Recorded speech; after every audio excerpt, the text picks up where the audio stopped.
in the chat. See you later in CoCoTALK. I love it. Yeah, it's definitely loading by cassette today.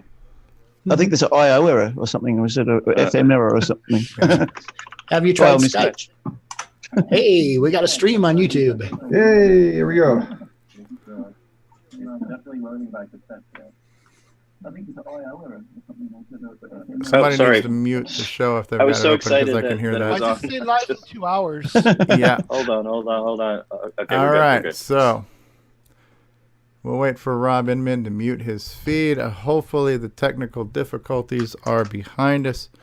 We've got a well, let's put it this way. We got something. I am not sure what we've got in store for you tonight, but it'll be something.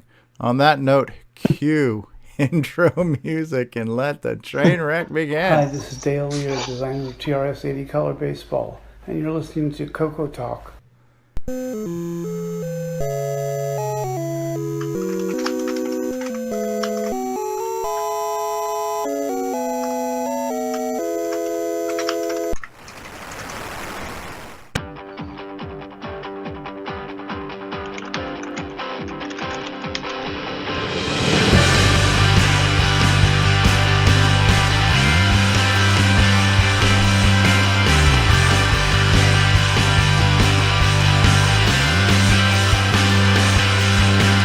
CoCoTALK is rocking the 8-bit world, keeping the Tandy flame alive. We may be mocked, but we'll never stop, 'cause CoCoTALK is rocking the 8-bit world.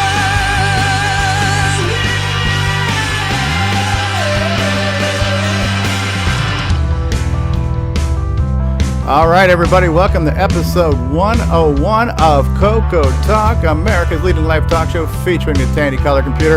It's time to drop your socks and grab your real-time clocks, and it's time to rock, boys and girls. Are you ready? World, keeping the Tandy flame alive. We may be mocked, but we'll never stop, 'cause CoCoTALK is rocking the 8-bit world.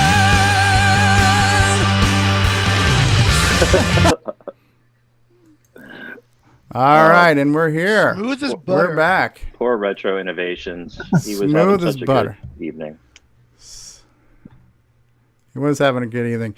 Well, here's how we're gonna make your evening even better. If the introduction of this show, besides being 20 minutes late, and starting off with a rockin' new tune by D. Bruce Moore, if that wasn't good enough, but wait, there's more. I got to have more cowbell. Ladies and gentlemen, I present to you Nick Marotta on the ukulele.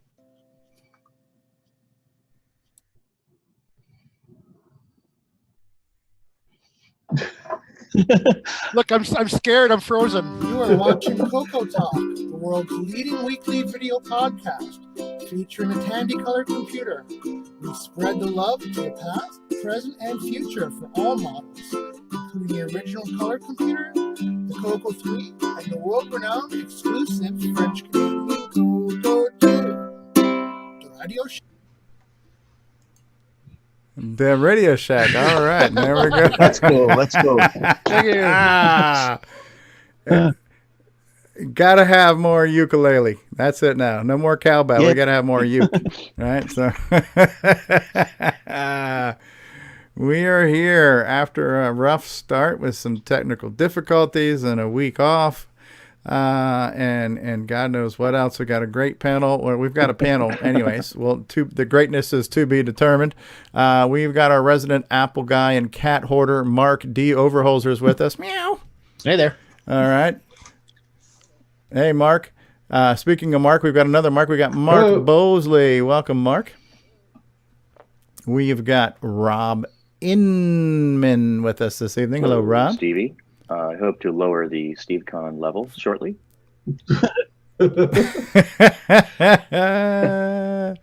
From down under, Nicholas Morenti's stunt double. We have to have a resident Australian on the show. So David O'Connor's with us. Welcome back, David. Thanks for Stevie. being here. Welcome, 8-bit world. Brian Weasler's in the house, the guy who just can't stop buying. Hello all.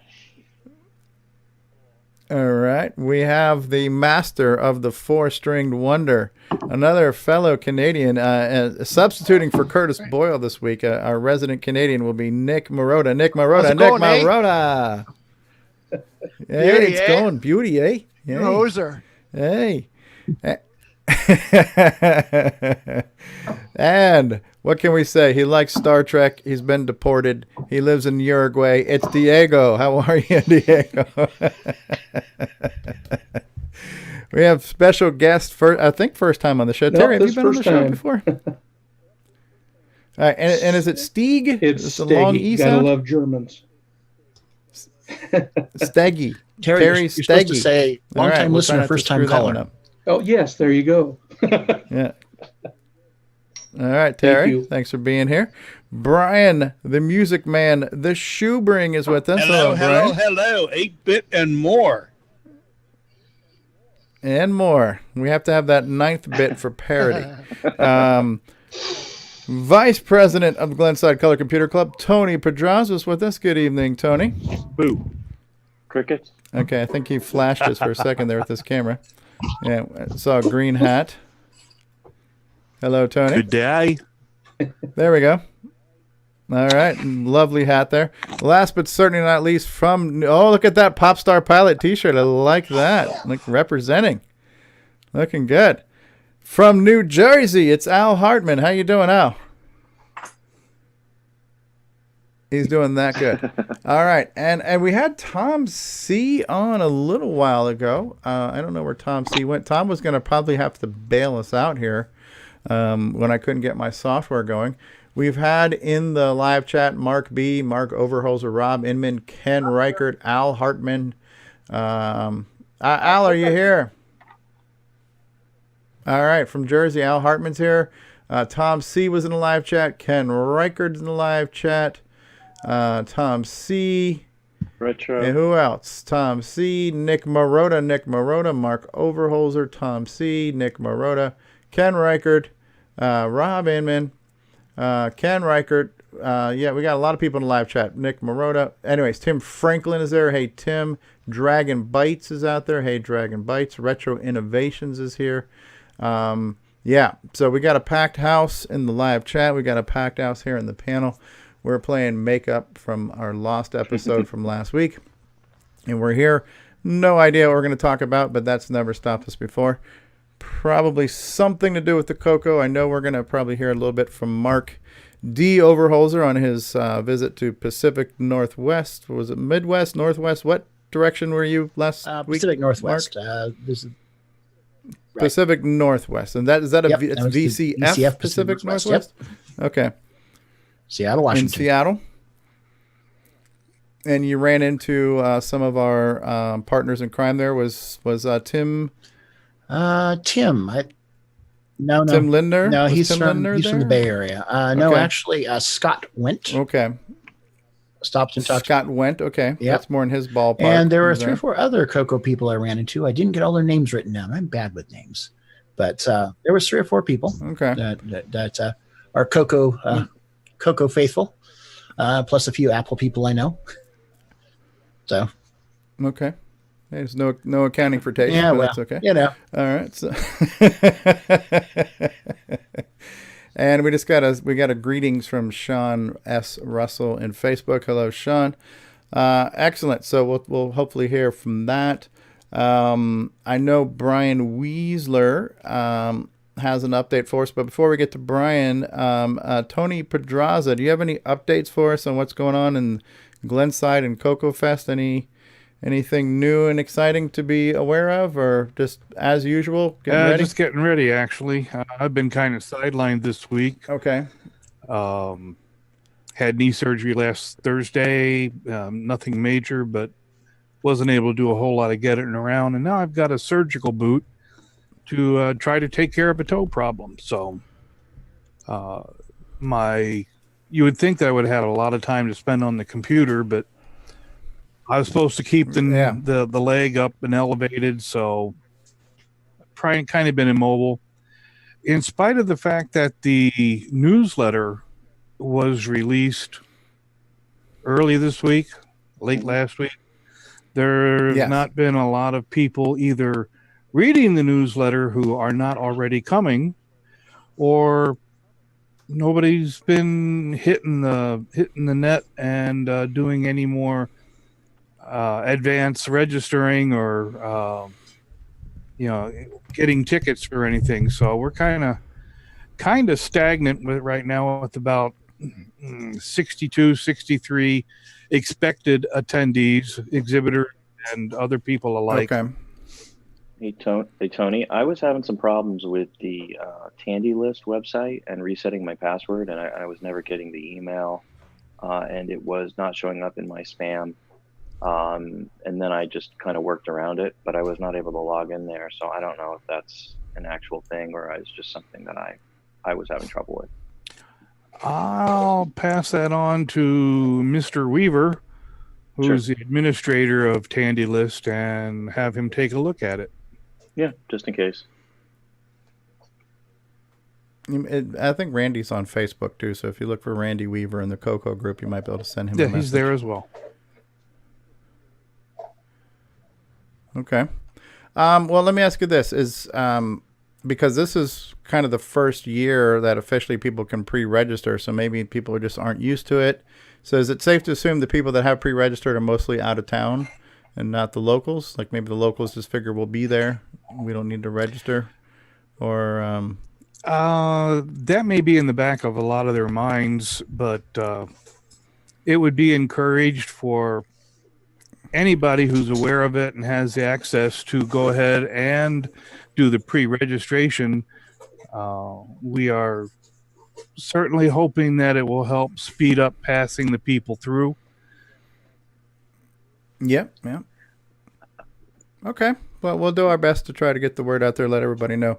Yeah, it's kind of like RSVP. When you send out those things, I saw one recently that said, by the way, if you don't let us know by 5 p.m. on this date if you're coming or not, plan on bringing your own food, because you almost have to spell it out sometimes for people. That's like, we need to know, we need a head count. This is, nobody's going to assume. We need to know how much food to bring. We need to know how many chairs to put at the table.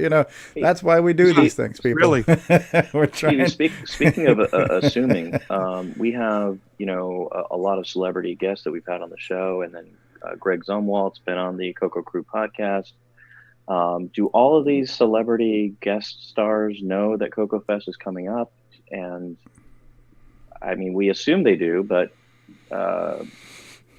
in case they wanted to go and speak and all that. Yeah, I don't know. I know that Greg Zumwalt recently spoke to the Coco Crew guys. I'm sure they would have plugged Coco Fest. I would imagine that it would have been hard for them not to say, hey, by the way, there's a Coco Fest, you should come. We'll have to wait for the interview to see. But so I can't speak for. Did we ask Marty? I don't think we brought up Coco Fest to Marty Goodman, or did we? Frank Hogg, all those people. I don't know. Okay. I don't remember. Just want everyone to be. Yeah, that's a good question. That's definitely a good question. So we got to get the word out that if you are planning on attending and you have not kind of registered the fact that you are attending, we would like to be able to have your voices heard and have your face counted, right? So we can have a good idea on how many people to expect there. I have a feeling that there's still going to be a good turnout, but it would be nice if we knew in advance, more closely what that was going to be like. So. Be that as may. Brian, the Music Man Shoebring, anything new and exciting with you? Not a whole lot, just moving things along and that. And looks like I'm already got my speakers all ready to roll. All right.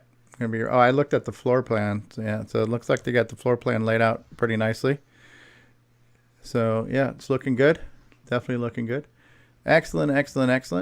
All right, well, we definitely got to a late start, and I do apologize for that. At the last minute, my broadcast software, it did an update today, and in trying to go live, literally at the last minute, I realized a lot of things weren't working, so some tweaks and hammers and reboots were in order, and I think I got my software fixed. And if anybody is not aware, we didn't have a show last week at all. So probably worth just talking about that for just a minute. And, unfortunately, we do have this situation where there's a big dependency right now. What is going on there? Rob Inman, where are you dining right now with the Three Musketeers? Didn't mean to distract you. You are. So is that David Ladd in the background there? All right. That's a new Three Musketeers. We got to update the BIOS to get those guys in the CoCo 3. Sorry, you were saying. Curtis Grant and David Ladd. Yeah. So kind of literally at the last minute last week, I was just worn out and I was just kind of too tired to do it. And again, at the last minute, I was like, man, can anybody else help me out streaming? And unfortunately, we only have maybe 1.5 options. Grant we have, but Grant's been really preoccupied. Tom is a good backup, but Tom was indisposed, and so we couldn't get a backup, and I just was not physically and mentally able to do it. So it was really last minute, and unfortunately we didn't have the show. So what I do want to make sure we have from this, some of the takeaways that we have learned, and is that number one, I want to make sure that for those of us who are on the show, if we're somewhat regular, either viewing, especially if you're on the panel, try to check in with the Discord CoCoTALK lobby channel a few times during the week and check in a few times during the day. Now, I had posted a few times earlier today saying, hey, is anybody around to do a test?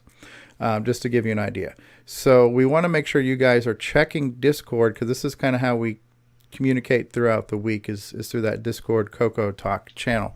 The other thing is, which we are working on, I'm very glad we'll hopefully have these guys lined up soon, but we're going to hopefully have multiple backup sources to broadcast the show for us. So I need to acknowledge too that Richard Lorbieski had offered a while ago, and I completely forgot he offered, and I obviously, because I forgot he offered, I never reached out to him to set him up, but I did set up Tom. We are now working on setting up Rob Inman. We have a few more people that have offered. Matter of fact, I think they're all in the panel right now. So I think Mark Bosley has offered to help. I think Brian Weasler has offered to help. Terry, is it Steggy or Steggy? Now, Steggy? It's How do you say your name again, Terry? Okay, so I'm going to just to help me remember this, is going to be kind of like Stegosaurus. All right, Terry Steggy. I got to find a way to remember that. Terry Steggy. So Terry's going to try to help us. And it sounds like Terry's got a pretty nice computer setup going on there with bandwidth and hardware and screens and all kinds of stuff. Yeah, she's right there. And right now, the CoCo and the CM8. Yes, very good. Good answer. So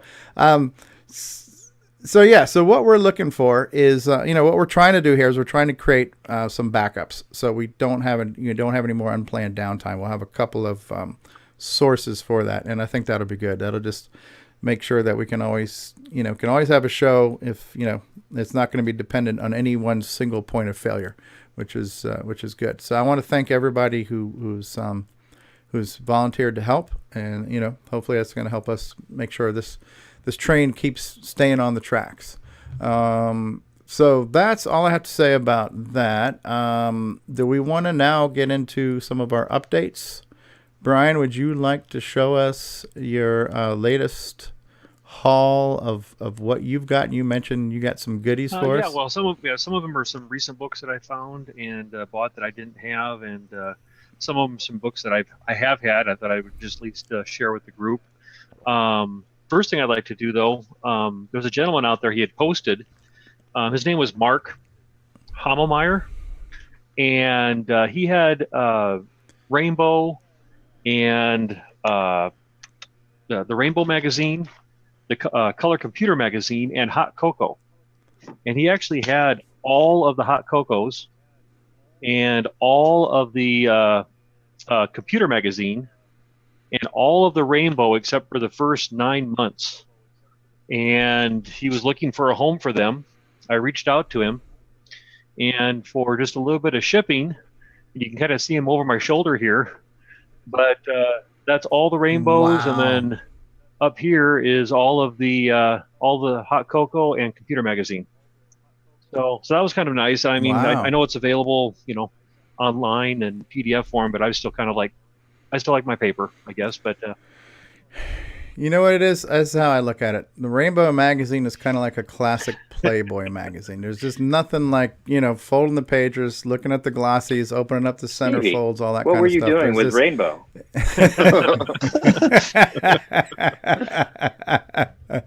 Man, if I tell you what I did with Miss May from the Rainbow magazine, so there is something nice. Like even now, when it comes to reading, I like to read on paper. I'm not big on reading on screens. So I definitely get you when you want to read a book or read a magazine. There's something nice, the tactileness. Just kind of thumb through it and read through it and everything. In your hands. So I have some of the quite a few of the rainbows myself. So I need to go through my box and kind of compare what he sent and see if I can't fill in some of the blank there. But like I said, for the Rainbow, it's just that the first 8 issues, and that'll be a complete set. So that was kind of nice. Those were the ones that were on paper too, like they were line printed or whatever. Okay. First handful of them. I think the first handful of Rainbows were like done on a line printer. Were they? Photocopied. So I'll have to look at that. One thing that is kind of interesting, you can kind of the early issues of the magazine, I mean, they were nearly a half an inch thick. And then of course, as the things went on in the magazine, the Coco went through its changes and stuff like that. You can see how it gets thinner and thinner and thinner. I mean, where the first part right here, I can barely get a full year into one of those magazine things here, where get down to the other end here, and I about got a year and a half all in one. So I mean, it's just got very sad. Yeah, that was kind of interesting. Yes, it was. Yep. So, but we're bringing it back a little bit. So, right, Mark? Working on that. So, but yeah, I found some books that I thought were kind of interesting, and some of them, the ones that I had here, I thought I would kind of share to see if anybody has them, or maybe it might bring up some memories for folks. But this was a neat little book that I found. It's kind of small, but it's this handbook. And what's kind of cool about it is it has like every command in it. And I don't know if you guys if that makes out or not, but it's for the TRSA Model 1, Model 2, Model 3, the MC10, and the color computer. Mm-hmm. And so it has every command. Wow. But then it kind of will tell you it'll tell you what the command is and what it's used for and what systems it applies to. So it's just kind of a quick little reference book. I thought was kind of a fun little one. That's cool. Everybody's ever seen that one before. It includes color computer, or is it Model 1? Yep, it has all of them in there. It has the model. Yep, it has even the MC10. Yeah, MC10, Model 1, Model 2, 3, 4, and the color computer. So it was kind of a neat one. And that was one that was put out by William Barden Jr. Oh, that's good. Okay, is that mostly basic? Yes, it is all commands? just basic commands. Yep. It's for just basic. Mm-hmm. So basically telling you the basic command syntax, how it's kind of applied reference, to the various systems. Yeah, if there's a way you can get that scanned to the archive, that would be cool. Yeah, that'd be kind of it's gonna be a tough one. It's a rather small book here. I mean, you can kind of see it. It's just maybe 4 by 2.5. It's like a little handbook. Yeah. Yep. Yeah, I can honestly say I've never seen that before, and that looks pretty cool. It was put out That's by a Radio nice Shack. find. Here's one that was kind of fun. It was just kind of it's again kind of along the kids theory. It was basic fun, and this one here is just some little games. Again, some not very long programs. Some of them are maybe 20 to 100 lines long, but it has like just different games that have like puzzle games and learning games, just simple little problem solving games. So just a fun little one. I just like thumbing through those just to kind of see some of the games that are in there, and it's kind of interesting. Yeah, I kind of like the haircuts. I like that nice 80s bowl haircut the kid has on there. That's pretty sweet. Very punky. This is Brewster. one that I've actually had since my college years back in 1990. I actually used my color computer for my my project. I actually made an interface to control stepper motors, and I made a very crude robotic arm that I controlled. And I need to dig that thing out and see if it still works or not. I still have it. But this was a book that I kind of used, and I thought I would just share this one. I think this one's been out there before, but it's this it's the computer interfacing projects. Nice. And it kind of breaks down all the different ports on the computer and their signals, and just explains how to interface things to the in this case here again it's the Model 1 and 3 and the color computer. So I've had that one for quite a while. Is that book on the archive? Do you know, or is it? I don't know if it is or not. It is a William Barden book again, and I think a lot of his books he doesn't like to see out there, if I remember right. Is it archive.org? I'll have to check and see, but yeah. It'd be good to be able to get a copy of that one. I do see it out there this one does pop up on eBay from time to time. Here's another one that was kind of a fun little one that I just recently bought here. It's the Color Computer Song Book, and it's basics, but it has 40 songs in there. You know, like William Tell, and I'm just trying to see here what some of them that are jumping out at me, but Beethoven and Jingle Bells and just a whole bunch of little songs there that you can kind of type right into BASIC there. So it's kind of a fun one. They're not really useful for games or anything. They're mostly domain songs, and they're not very popular. Only a few of them are kind of popular. But it's good for kids who want to learn how to write music on the Coco. I mean, you can take the songs and mess with them. And is it mostly using play commands or sound commands or a bit of both? Yeah, I was just going to ask that. Is it play or sound? As I thumb through here, it's almost all just the play command. Okay, so that would require extended BASIC, but at least that gives you more control over the notes and the octaves and things like that. So, and then like a lot of us here, I think we're that don't know assembly. That is one of my bucket list items, is to try to teach myself assembly. So I've been trying to grab onto some different books. This is one that I'd never seen before. It's a book. It's assembly language programming, and it's not specific to the Coco, but it is specific to the 6809. And it's assembly language. And Lance Leventhal. Yeah. I'm pretty sure that one is in the archive. You have that one? I think I have that one. So again, just digital. What's that? But I don't. Yeah. Digital. I have a digital copy of that one. I've got a bunch of 6809 digital books. Yep. So that was kind of an interesting one. Yeah. And then this one here was actually posted or listed with a computer. And I reached out to the seller and I asked if he'd be interested in selling just the book. And so he did pull the listing down and repost it minus the book and sold this to me directly. So it was kind of nice to get this one here. This assembly language graphics. Assembly language graphics. Don Inman and Kurt Inman. That is super duper rare. That is something I've been wanting for a while, and I would love to get that electronic. Yeah, Curtis has been talking about that one. Yeah, that one supposedly will teach you how to make a Space Invaders game as it teaches you assembly. That's cool. I lost my credit to that book. There's a big Inman feud, and I was dropped from the final publication. No. Yeah. And that's his story. He's sticking to it. But this is it looks like it's a good book there. And after I had bought the book, about 2 weeks later, I did see another copy of it come up, but it has the this one here is Color, and there's another one that's the Color version of it. Color, the proper spelled one. Yeah. The proper spelling of it, yes. And and then there was, I think, one that actually has. I think there's one out there right now on eBay, and they're wanting $100 for that thing. Wow, yeah, it's very uncommon. So at the time, it sold for the low price of $14.95. So. Wow. If only we could go back in time.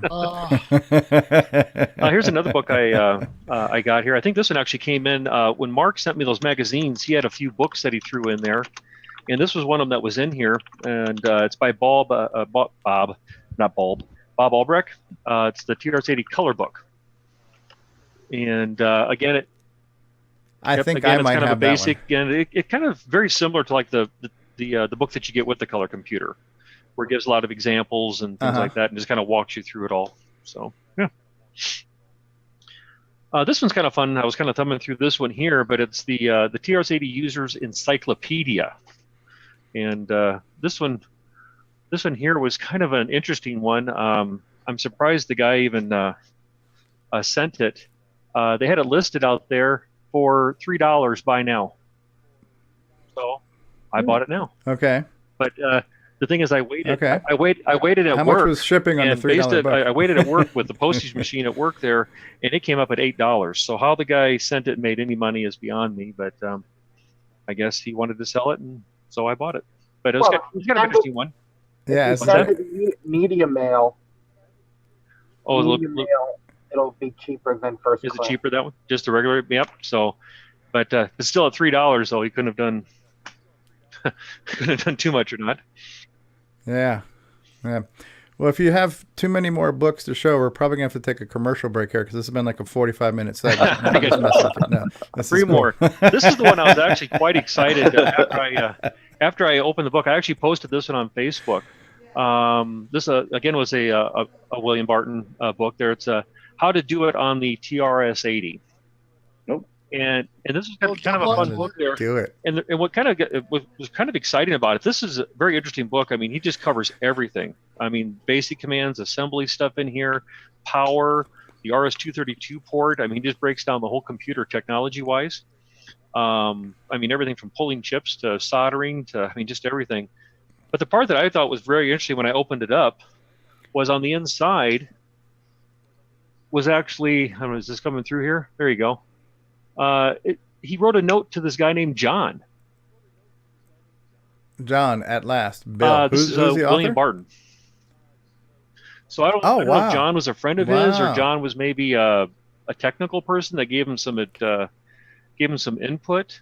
I'd like to. I don't know who the John is. That'd be very interesting to find out. But that was kind of nice that I actually had a signature, or not really a signature, but a handwritten note.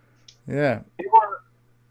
Now that's TRS-80, so that's like Model 1. This Model covers 3, the Model 1, the 2, Z80. 3 color computer, and the Model. Oh, There another were several cross-platform. in that series. Dennis Kitts did a few.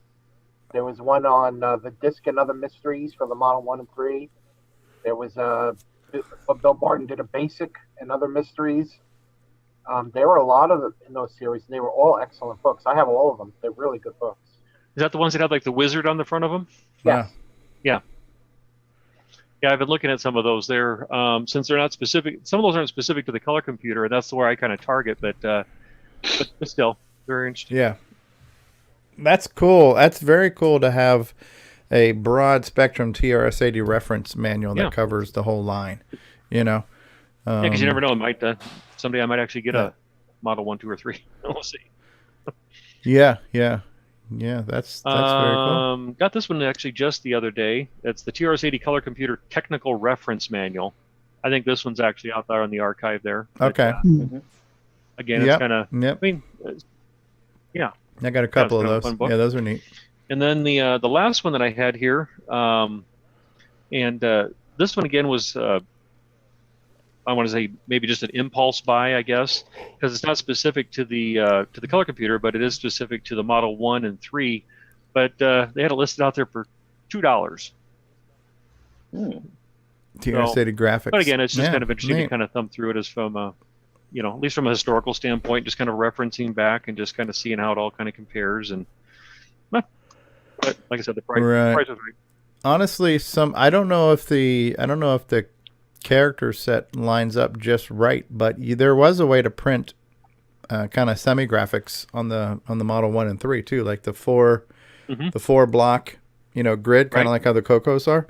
I don't know if those characters if they line up exactly the same as they do on the CoCo or not, but that would be kind of cool because then you could at least print semi graphics. Screen might not line up just right unless you get a CoCo VGA, and then because I think the Model 1 and 3 were 64 column, right? Well, yeah, there was a program that should be on the archive that Bob Rosen used to sell that would let you port Model 1 and 3 basic programs over to the CoCo, and it would put the CoCo in a graphics mode that worked like 64 columns. Oh, like a fake font that handled the characters? Character set. You would port Model 1 software over to run on the CoCo back when there was not a lot of software at the beginning of the CoCo introduction. So that book would be that's useful pretty clever with that other program to play around, or even to help you port Model 1 basic programs from some of the magazines back in the day. Yeah, it's almost like basically it's almost like emulation, right? You're emulating emulating Z80 basic language. Yeah, and I think it also text translated screen. to basic. I'm pretty sure that it did, and it allowed you to load in Model 1 cassettes. Because the Model 1 cassettes were 500 baud, I think, and the Model 3 and the Coco were 1500 baud. They sped up. Interesting. Yeah, I don't remember hearing about that. Very cool. Nice collection. Is that the light of it? The only thing I was going to just to show there, only because I was kind of it was kind of interesting because I've been looking for a good monitor. You had kind of spoke about the Dell, the 207, and so I happened to pick myself up one here, and very happy with it. It's the one that has that composite input that you had spoke about, that you recently acquired one. And, right. Yeah, I mean it makes a great display there, and you can plug the Color Computer 3 straight into it. So you got the Color Computer 3 running this is not composite. Right no, this is actually running through the SCART. But through the composite, it's the picture's not quite as clear, but it does do a very nice picture, and it fills the screen nice, which is nice. I really like it. Yeah, I like the fact that it's 4x3. So what'd you do? Take the SCART HDMI output and convert that to DVI? I have the going to the HDMI. I have an HDMI to VGA adapter plugged into the SCART box, or the little adapter box that they recommend to get when you're using the switcheroo. The switcheroo. Thank you. And so I have that's VGA input right now on that monitor. But but yeah, you can get the composite going there.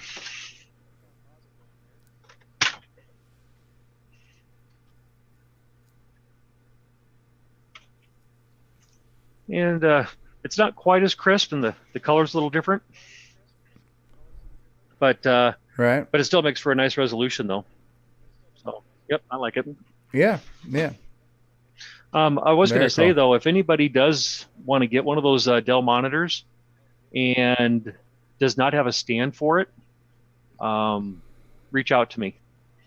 I have we have a office move with my work, and we're putting everybody's monitors onto monitor arms, and we happen to have a whole bunch of Dell monitors, and the Dell Snap-on stand is pretty universal. Yep. That's pretty universal, yeah. If anybody wants any, cool. be happy to send them one. Yeah, and that sound bar, you got the sound bar with it too? I happen to have that sound bar, and so yeah, that was good because with the Dell monitors, and so yeah, I snapped that thing on there, so that's kind of cool. Yeah, that whole line, that whole product line had some swappable parts. Those sound bars could be swapped between. I've got a slightly wider version of that monitor with a sound bar, so whenever I get mine set up, I'm probably going to move the sound bar to it. Yeah, because it's kind of nice because it plugs right into the monitor, so it gets its power that way, and works. I'd be interested to find out what the mount is on the back of those monitors with the stands you've got there. I've got a bunch of HP 4x3 monitors here that don't have stands, and I got one behind me. You want me to grab it? Yeah, okay. Yeah. Here we go. You got the two little tabs on top right here. Oh, yeah. Okay. It hooks right on the top and then snaps at the bottom there. So, yep, and they're almost all the same. Yeah. Okay. That actually, probably make that fit. These stands are fixed at the height. So the only thing you have is just your angle that you can adjust. That particular monitor back there has the sliding support on it, so you can go high or low with it. No, I'll have to have a look on the back of those HPs. I got them all from an auction, and I got like dirt cheap. I got like 6 of them or something. One of them came with a stand, and the other ones didn't. And I thought, well, I could adapt something, make something up for it, but I haven't gotten around to doing it yet. So, I'll have to have a look and see. But as Stevie indicated, though, they are quite popular because I think they have that composite input, and you do have to kind of be patient if you're out there watching them on eBay. Every once in a while, you'll see one sneak through for like $50, but even some that are. The other day, there was actually a person must have had a pallet of them or something, and they were selling them brand new in the box, and they listed them at $29. They listed them at $29.95. And of course, they had bidding on them, and I don't think there was one that went for less than $70 or $80. And then you still had to throw $25 shipping on top of that. So, but they were disappearing pretty fast. So yeah, if you have notifications turned on, you can snag one up pretty quick. This one I think I paid $60 for. and that was shipping including. What's the model number? It's 2007 FP, Dell 2007 FP. So it's really heavy. It's wicked heavy. But the nice thing about it is it's 4:3 ratio, so it's perfectly as perfectly square as you're going to get. It is a LCD screen. It has VGA, DVI. It's got a composite input, and it's got an S video input. So you can take a lot of old analog things and plug into it. So the monitor. That monitor, it's a the one sitting up there on the top of my Coco One. There's a Dell. Is probably the same vintage, and it's really heavy. Doesn't have the composite input though. It's got also got VGA and DVI, just the regular inputs. But it's a really nice picture on it. If you're out there on eBay, a lot of them when they do show them on eBay, they do show a picture with the ports on it, and you can clearly see the composite input. And I would look for that because there's some Dells out there that they don't show them. They look very similar, but they don't have the composite input. They just have the VGA and DVI. Yeah. Are they multi-standard? PAL, NTSC? I don't know about that. Oh, for the composite itself, it's probably NTSC because it's a US Yeah, product. I wonder if they did an Australian version of it. They tend to self-sync. I have an NTSC television. I hooked up a PAL Amiga, and it just syncs to the PAL signal. They support. Usually they. Oh, the color burst frequency is different too. It's 3.58 versus 4.43. But it's PAL and the whatever 1024 by 768, whatever it was. And you got full color out of it as well. Yep, got full color out of it. Okay. So the Dell 2001, which is the one I use, actually has all those 4 inputs also. And this is I believe a 19-inch, and it's like 1600 by 1200 resolution. So it's not. Is it still 4:3 ratio, or is it slightly wide? I think it's a 4:3. That's 1600. It is. That's a 50 kilohertz monitor. You should be able to hook it directly to a Coco 3 as long as you make up the right cable. You don't even need a switcheroo and an adapter, because that's the recommended display for an Amiga. If you wanted to hook it up directly to an Amiga, the Dell 2001. Oh, it does the right 15 kilohertz for the horizontal refresh. Yeah, okay. That's what that monitor is supposed to support. Hey, David. That has the recommended monitors for the Amiga. The Dell 2000 FP, it says in page 5 of the user manual, it says NTSC and PAL for the composite NS video. Oh, and NTSC and PAL. Oh, perfect. Okay. Perfect. Good one. Yeah, of course, under PAL mode, you won't get the artifact colors. Colors, yeah. Very cool stuff. Nice collection there, Brian Weasler. Would you say that perhaps you have a problem, or have you got things under control? No worries. All in the budget. All in the budget. There's still room on the shelf back there. Yeah, he can quit anytime he wants. Yes. Yeah, there's still room on the shelf. Yeah, a little space right up there, I guess. So yeah. So yeah. It's not a problem as long as it's organized, right? If you know where everything is and it's organized, it's not a problem. It's not hoarding. It's collecting, preserving. It's collecting. Yes. You can still move in the house. Oh yeah, it's fun though. I mean, it's I don't know. To me, this is my hobby, and like any hobby, it's what do you want to put into it? I want to learn the programming. I enjoy playing with them. I'm probably more of a player than the programming. But the programming thing is the thing I want to start learning a little bit. I never had. I typed in the programs from the Rainbow magazine, like a lot of us did, and then tinkered around that way. But I have a few ideas of some games I guess I'd like to try to do, and so start reading these books that I've gotten, and maybe I can self-teach myself. Along with some of the videos and the things that we've started here on the group, and we can continue and learn together. All right. There you go. I'm looking forward to seeing you do 3-layer graphics. So. I'm looking forward to somebody taking that dog out for a walk. Somebody get that damn dog some water. All right. Well, we got more to talk about. We've just been joined by Nick Moranti. Hey, sorry about that. Nick. Oh, wait, I've got to switch my virtual background, Stevie, to be appropriate here. Yeah. Hey, the show just started, so it's okay. That's better. There we go. Popstar Pilot and I Vegemite. keep them together in my Excellent. cabinet. I feel like. Popstar and Vegemite. I saw a Vegemite story right? this week. I can't remember what it was.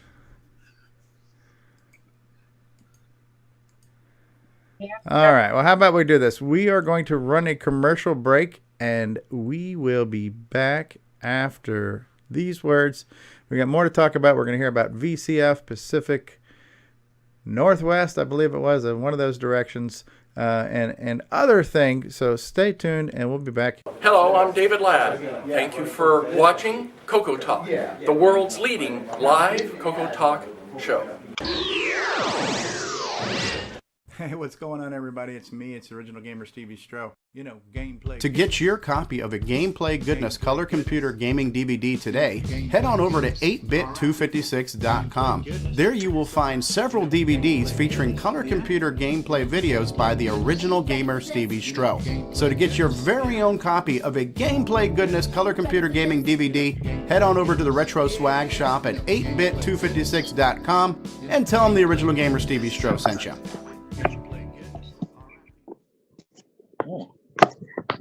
It's a Radio Shack Merry Christmas. This year, I needed to give a real family pleaser. Honey, please help me with this budget. How about a new game, Dad? Please. And I found it. Radio Shack's Color Computer 2. On sale for just $99.95. It entertains, educates, manages. It's expandable and affordable. Now that really pleases me. The Color Computer 2. Sale price for Christmas. Only at Radio Shack. We now return you to CoCoTALK.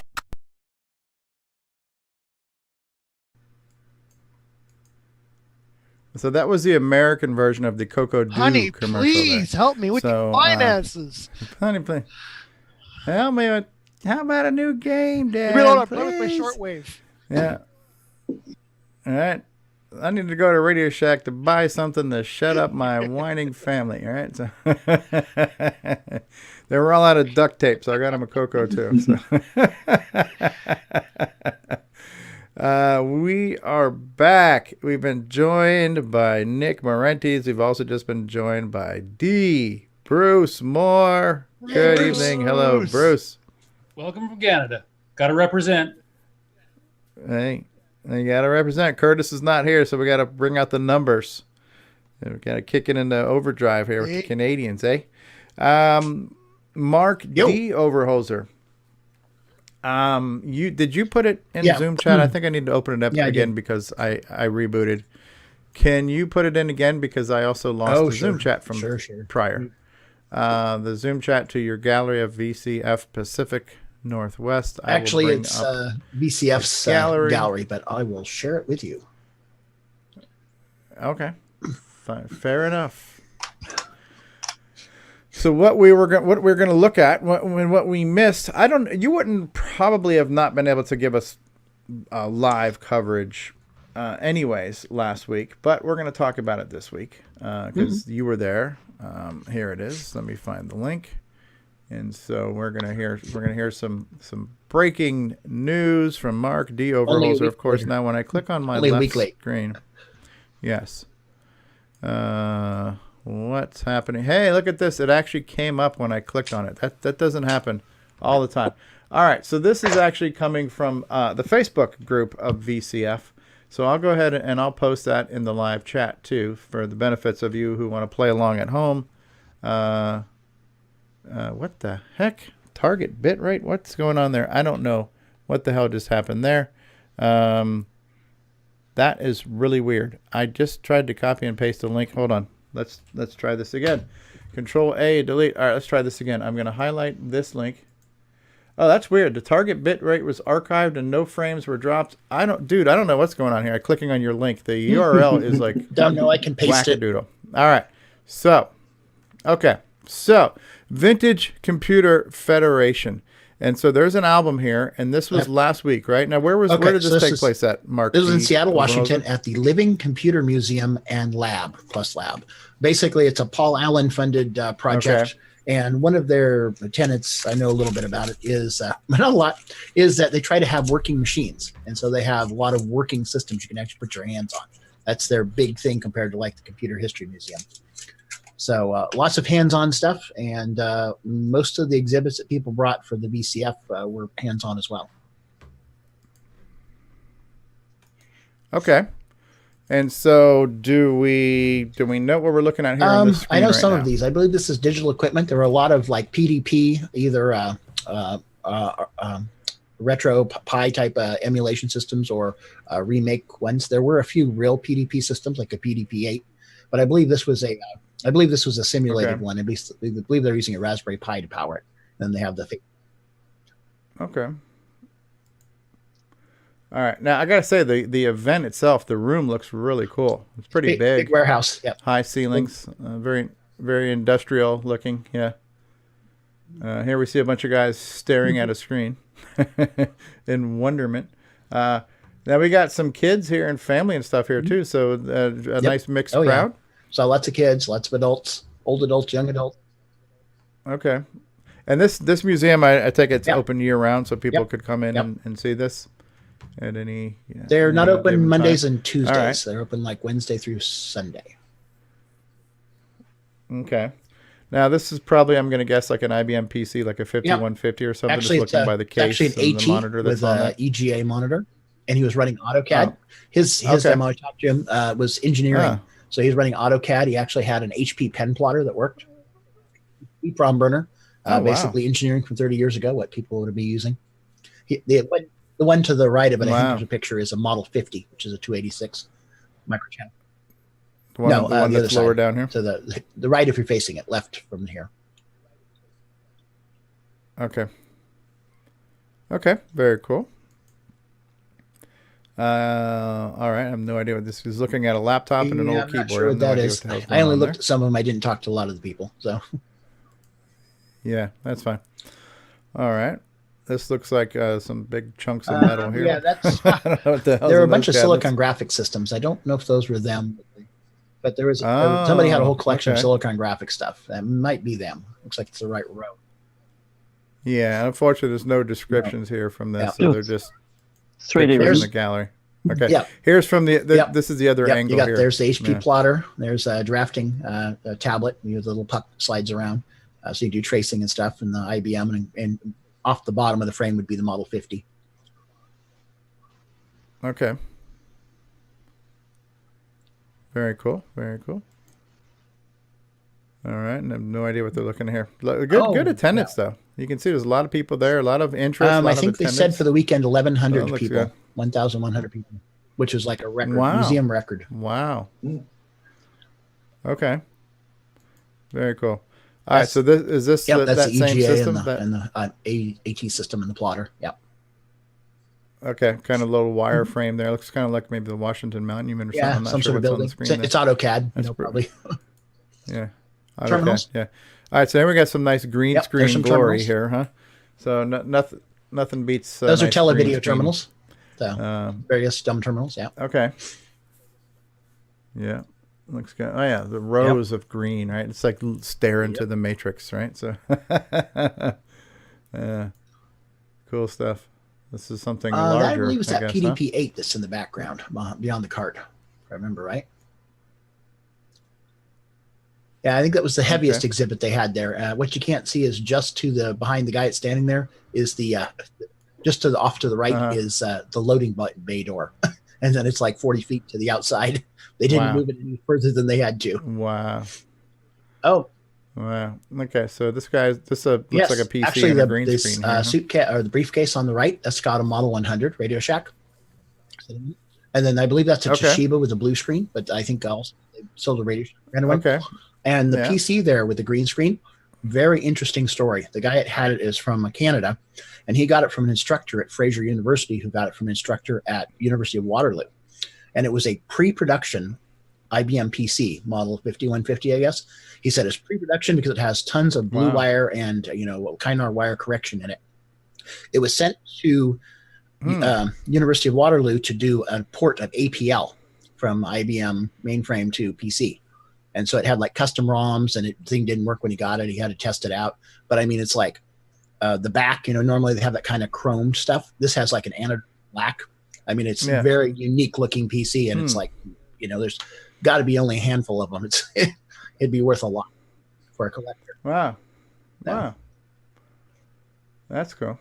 That's almost, I don't know if it's near Apple One level, but but in that vein possibly. Wang calculators. Ooh, this guy had the entire series of Wang calculators from like the early 1960s to the mid 70s. He has like every model. This from Wang. This is Wayne Enterprises, like the famous billionaire Bruce Wayne. Oh, Wang. Oh, Wang. Okay, all right. Wang calculators. They also made like word processing systems and some computers too. Yeah, probably all vacuum fluorescent displays, I guess. Would they? Yeah, I believe so. Yeah. Yeah. I think their commercials were, you can't wait to get your hands on our Wang, right? So, yeah, they did make Wang computers. Actually, my school had a Wang word processing station, and that great song Wang Chung too. So, okay, so now we have a Commodore and a Commodore Plus. And a Commodore. So the gentleman that run this, that's his mom there in the background. This is Gordon, and I don't know how old he is, but I say he's probably about 12. He's actually from me, but he's an enthusiastic Commodore collector, and he's busy collecting all the models he can. So he was basically having a competition between the different models and the games that were available. So, I wonder if he was at the one that Jim Brain had covered too, because I remember him. Yeah, as a younger kid there. Yeah, it might have been. He lives just south of me, just a little bit, so he could have made it down to Las Vegas pretty easy. Yeah. Anyway, this was hands-on. People could sit down and play at him. So very cool. Yeah, neat. Very neat. And this is an Apple II GS. It is. And actually, this is an entire Apple Talk network. There's like 6 computers running. Oh, you got a handful of them all in a row. All networked together. And what was that? Was that a coax, like T-connector coax, or was it using some type of Ethernet connector? It was I don't more remember like what a the twisted actual pair cable with was. a little DIN connector, mini DIN. So. Okay. I remember hearing of Apple Talk. I just don't remember seeing Apple Talk. But it wasn't on this frame, Ethernet-esque. on the very far left edge, you can see a black monitor in the upper left corner there. That's my Coco 3 on the other side of that, but you can't see it. Yep, right there. Oh, right my here? Coco 3 is that's the monitor for it. Oh, okay. Apple Talk. Is Apple Talk like CoCoTALk? Yeah. Yeah. It used either a 4-pin round connector into the transceiver boxes, or what was very popular was what was called the local talk boxes that used regular telephone wire. Okay.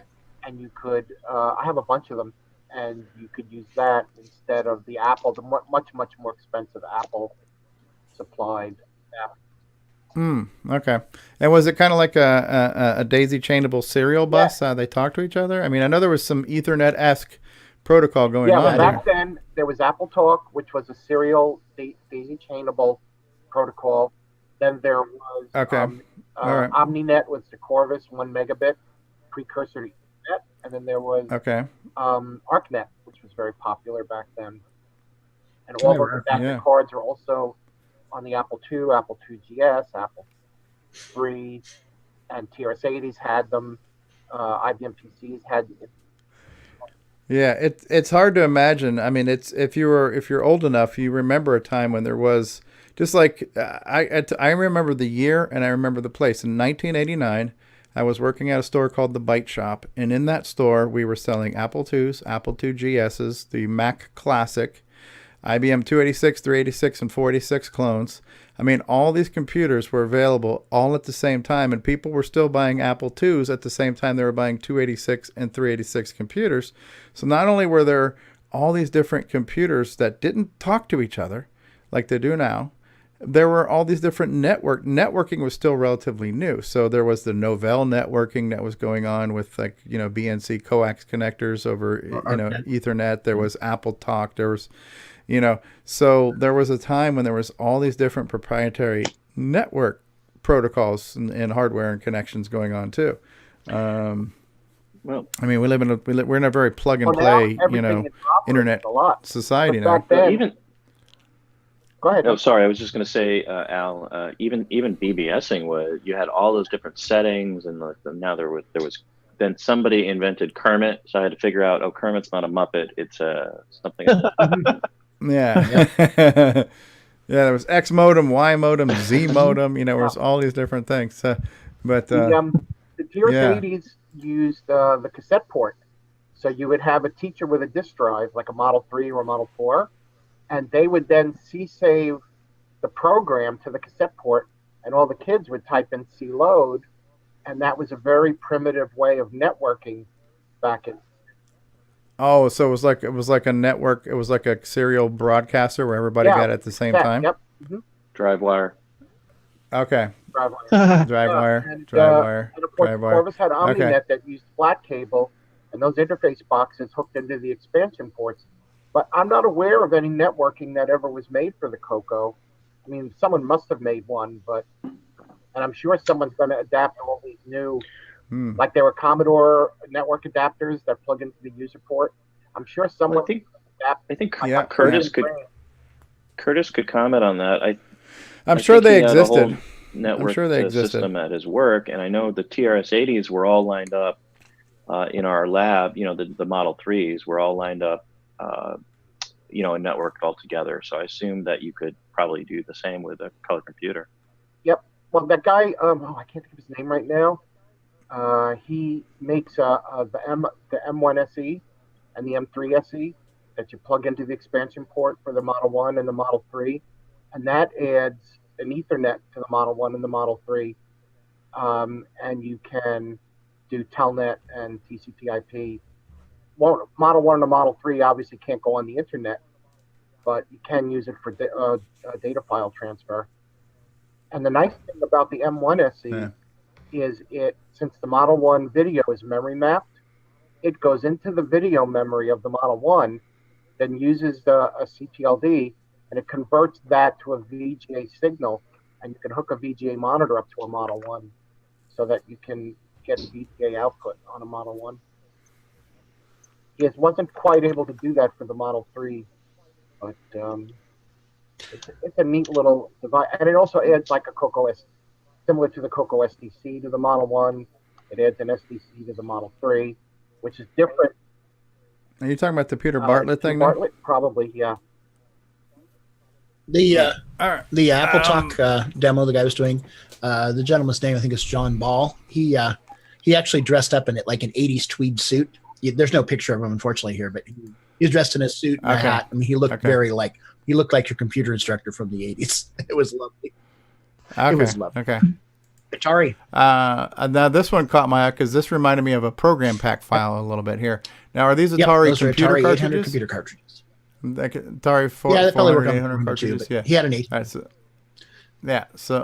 So that looks like the Atari equivalent of a program pack file. That's kind of cool looking. There's my favorite right there, Star Raiders. I love that game.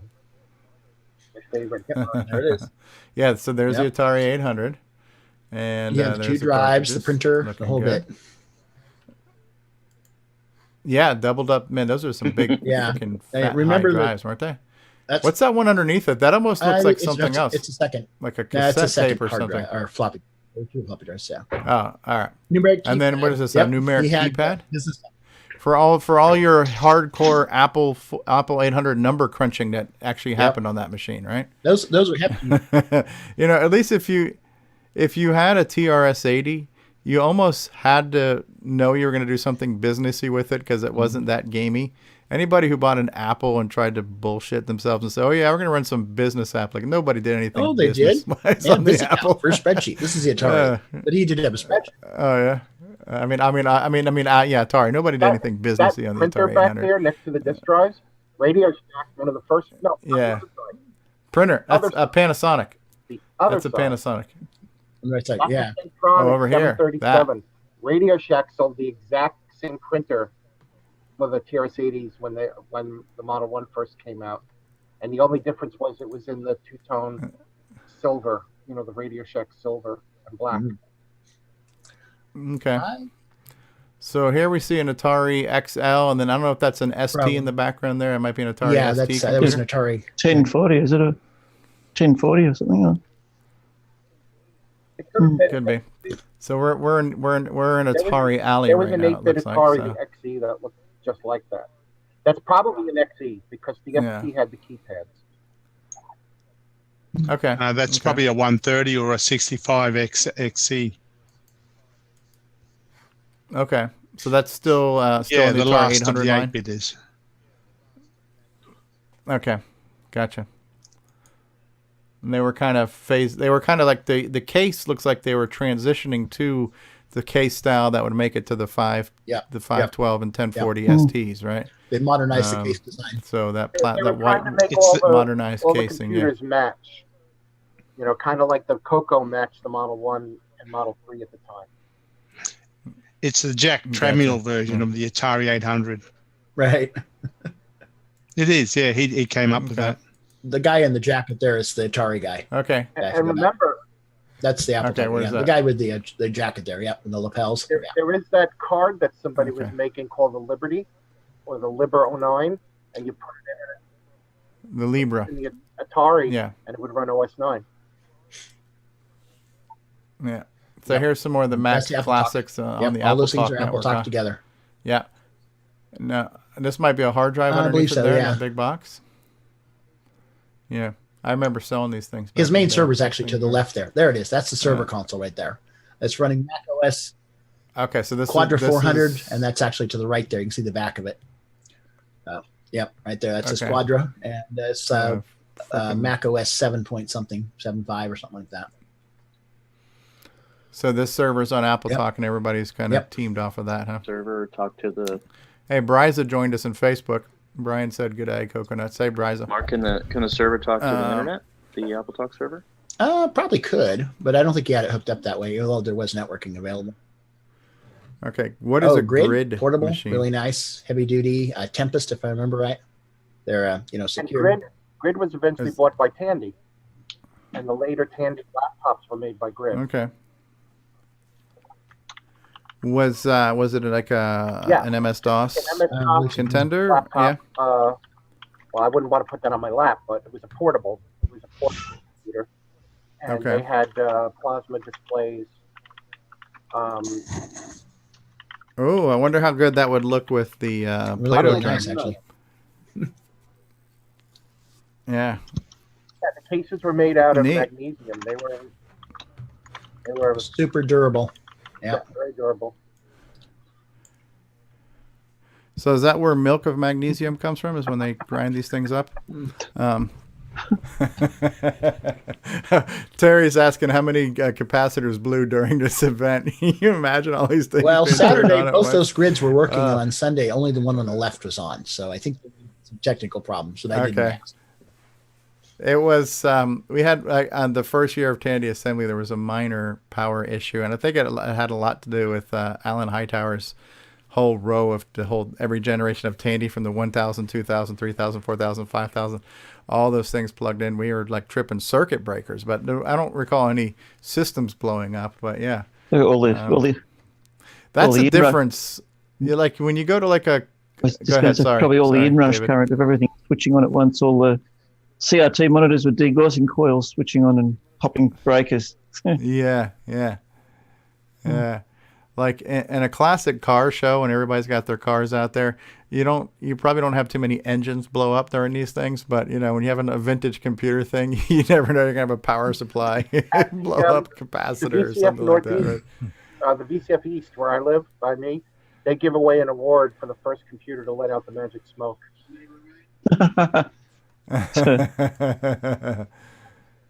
I don't know what the hell we're looking at here. This is a tall. It's an AT&T Unix system. It was dialing. They actually had this active modem there to the right of it on the table. It was hooked into their PBX. Yeah, that was probably a dedicated what you see is what you get, like a page maker, a WYSIWYG screen, word processor, like for doing desktop publishing. Yeah, right. I know it was an active system you could connect to and you could dial into it. That's neat. Yeah, all AT&T. Yep. So it's another. Yeah, it's definitely a graphical screen there too. They just like basically turned a monitor on its side and made it tall. Yeah. Mark was happy they didn't here, get right? pictures of my Coco 3s though. There's 2 Coco 3s to the left of this. I don't know why there's none of them, but there is my Apple IIe and my Commodore. Okay. Yep. Oh, this is your Commodore portable? C64 portable called the SX, yep. Is that the stock keyboard? And the stock cable. Everything's original. Well, that looks somewhat modern from this angle here. Yeah. Apple II with the hood off so people can see what you got in there. You got your. What do you got? What do you got in here, anyways? I don't recognize. There's big ass one on the cards, far left as is a far as I RAM can tell. card. It's 80 column card and there's 1 megabyte of memory on it. Okay. The next is a super serial card. It's the RS-232 pack, basically. The little short one there, that's actually an Ethernet card with a little. There's the adapter there. You got it. And then the next one is actually it's actually a FPGA card that's experimental. It's called the Carte Blanche 2. I'm actually using it as a VGA HDMI adapter. That's what's driving the monitor.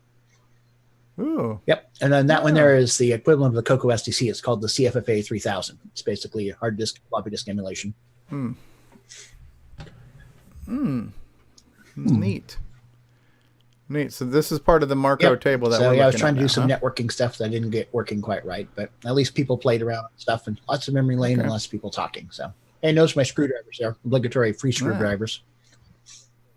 Yep. Oh yeah, over here. Yep. Grab a screwdriver, poke your eye out, have some fun with it, right? So, but they didn't get a picture of my Coco 3s. They're to the left. No. Didn't you post? I smell conspiracy. You posted up photos of those though, didn't you, Mark? Yeah, I did. I can show you. Yeah, this is the consignment room. You can see there's an Osborne 1A there right in the foreground. Yeah. Yep. Yeah. It's the PM system, and it's IBM PC over there against the far wall to the left. This here looks like a steampunk version of a tricorder or something. I don't know what the hell that thing is. So, could be a voltage supply. Could be a test. It looks like a variant that you use to slowly ramp up the power. It's really slowly ramp up the power. We can't give you all the power at once. We got to turn that crank. An old system, it's not a bad idea to bring the power up slowly. Yeah, that's true. Yeah. Nothing blows out. So, especially old electrolytic capacitors and power supplies, the number one thing that kills old capacitors is if you power them up quickly when they've been sitting around for many years. And one of the best ways to prevent that is to use a variac and wind them up slowly, let them charge. So. Oh, wow. I had never heard of that before. That's interesting. Yeah. This thing here in the far left-hand side almost looks like a freaking cash register or something underneath there, but I guess that's 2 big, like, ultra-wide 8-inch floppies or something. It's like sitting on a shelf, this computer system. System above it. Yeah. And that looks like an IBM 5150 or equivalent style chassis and screen there. The problem with all these machines, you kind of want to have what's you want to have one of everything, but they're so damn big. Where are you going to put them all? And it's just. Oh, look at that! They got one of Ron's T-shirts there, all the way in the back there. One of his Radio Shack. Oh, the Radio Shack shirt, right? The TRS-80 logo. There's a guy who was selling a whole bunch of swagware, and he made quite a bit too. I was there when he was cashing out. I see some type of Apple box far in the corner there, so some type of Apple product was available. So unlike the no minimum bid auction, this is where people leave things. They just leave it in the room, and other people can decide to buy it or not, and somebody will handle the sales for you. And they take a commission. Is that how that works? So. Right, which is fine, but you don't have to sit there and whatever. So anything you want to sell, you wouldn't sell it at your table. You would just put it in this room, and somebody would handle it. I just posted a few links in the Zoom chat that are a couple of more of my table. So when you get there. Okay. We'll get to that in just a second. All right, so we got a nice old punch phone here. Ooh, the red phone. Pretty good. Red phone. I don't know what this system is here they're sitting at, but it's got like a teletype. That's the 33, Model 33 with the PDP-8. That's the one I think that weighed the most. That's the Teletype to the right. That's the door to the loading dock. They didn't move it any further than they had to. Wow. At least you can see it now without the people in front of it. So that looks kind of cool. Yeah. Holy crap! What are we looking at here? A collection of I don't know. I didn't talk to this table. They had all these different CDs and stuff. It's like, okay. Yeah. So obviously these containers here, these have to be some type of disk cartridge system that was used by some storage device that most civilians never saw. This is just a big ass disk cartridge. Looks like a giant floppy. 3.5-inch It's floppy. huge. Yeah. So yeah, either it was done as like a promotional thing, or it wouldn't surprise me if there were just big ass disk cartridges that existed on some IBM systems. had some disk packs. Yeah, IBM had some disk packs for their mainframe that were multiple platters that were in a spindle thing, and you put it into a top load. Yeah.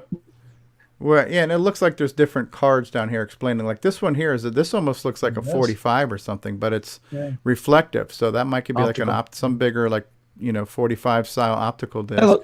And Bernoulli cartridges, those big floppy looking things. Yeah.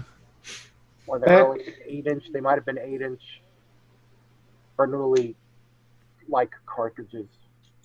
Because the zip drive was a sized down version of those. I was just going to say that they look like a big Omega zip drive. Yeah. If you go to the next picture, you get a better view of it. Okay. Back in the mid '90s. Oh yeah, so that looks like a freaking laser disc right there, right? So, Kodak photo CDs, I remember those, and yeah, so this is like optical storage through the years, huh? We're looking at CDs and Blu-rays and DVDs and photo CDs and God knows what else. I have to say, I spent most of the time at my table, and I wasn't going around looking at stuff, so I didn't get to talk to a whole lot of people. That little tiny one, looks like a zip click disc. They were like a mini, an even further miniaturized zip disc that they sold cameras that went with, and you plug the click disc into a camera, but they never caught on. Okay. All right, here's another angle for it here too. So yeah, no, that's really interesting. Yeah, that would have been kind of cool to maybe read some of these little things here and pick this guy's brains. Have you seen this disc? It's something about the 130 Swan 130. That looks like a little tiny floppy, like even smaller than a 5 1/4 inch down there. So, but yeah, man, I guess there's been back in the day there was different three types that were vying for sub 5 1/4. There was 3 inch, a 3 1/4, and a 3 1/2. There was also a 2 1/2. IBM made a 2 1/2. Wow.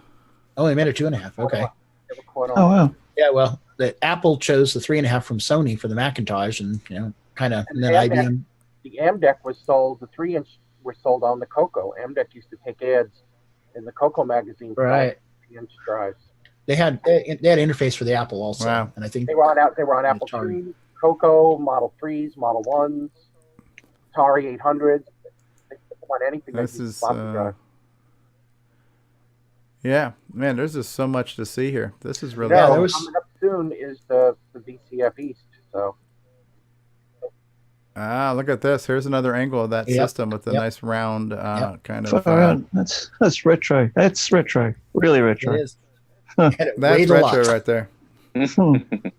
You need one of these in your studio, David O'Connor. This would fit right in with all your analog. That would look cool. So. It'd look cool with a oscilloscope display on that screen.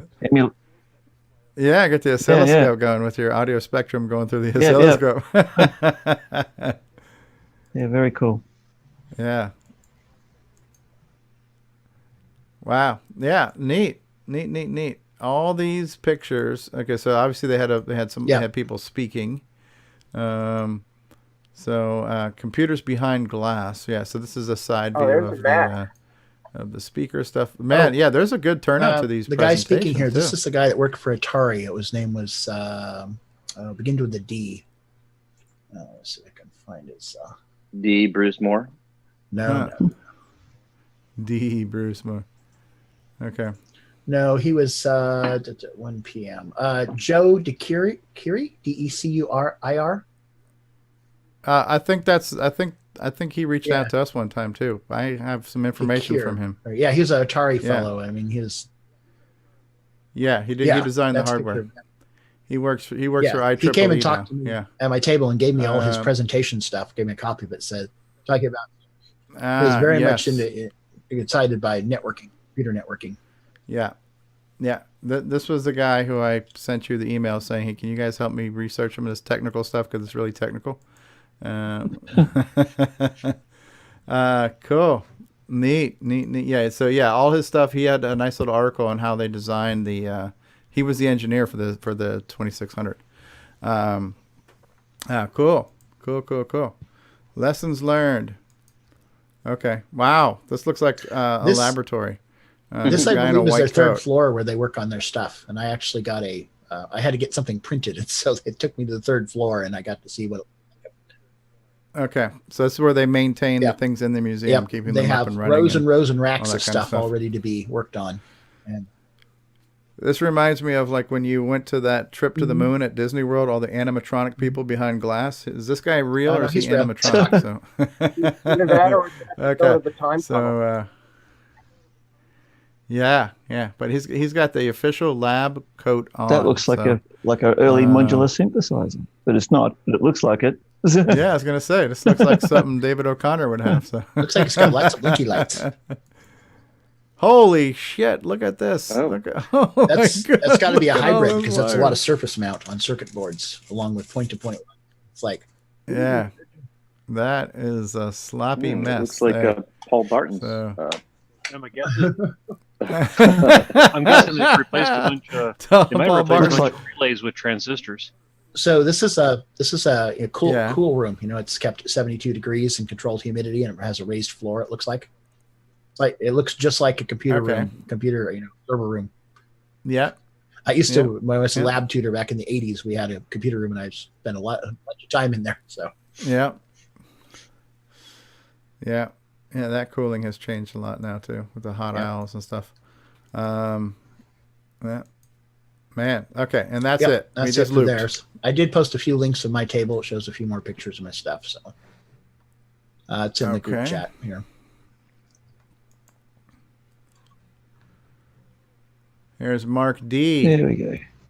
So you can see my two Coco. One, I didn't have a working monitor, so I just had my Coco 3 open, showing off the boomerang, and I had lots of people come by and poke around, look at it. So cool. And I was running Nick Marenta's Pac-Man demo over there on the far left. A lot of people were really impressed with the smoothness of the graphics. 2 layers.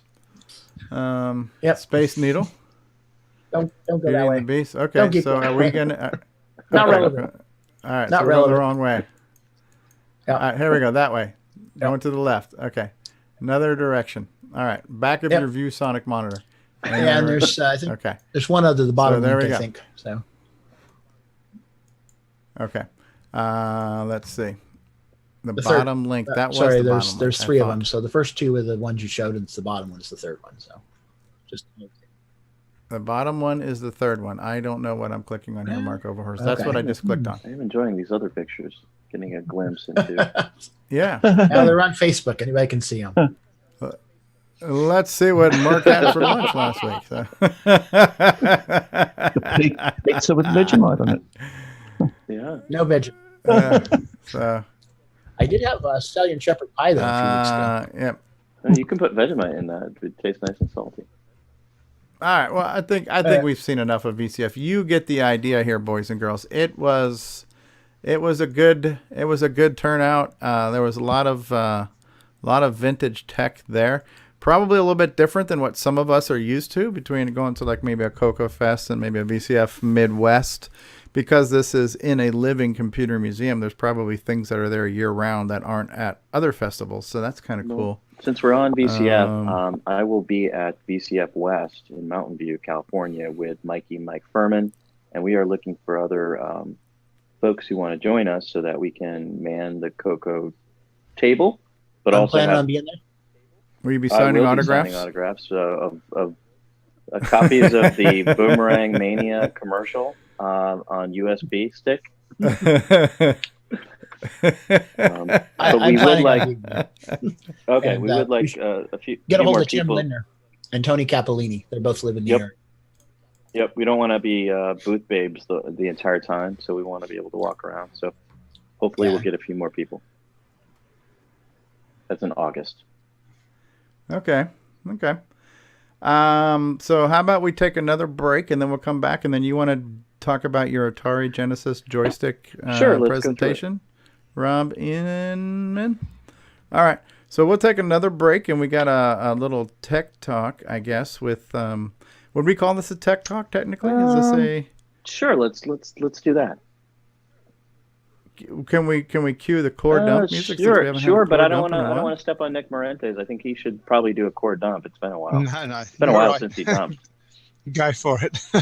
I'm dumpless. All right. he's all dumped out. Okay. It's curious for that. All right. So we're gonna take a commercial break, and then we'll be back, and we're gonna hear from Rob Inman. And I'm excited about this. And Rob will be signing autographs very soon too at BCF West. Right? It's in August. It's in August. In August, so you got time. Make your reservations now.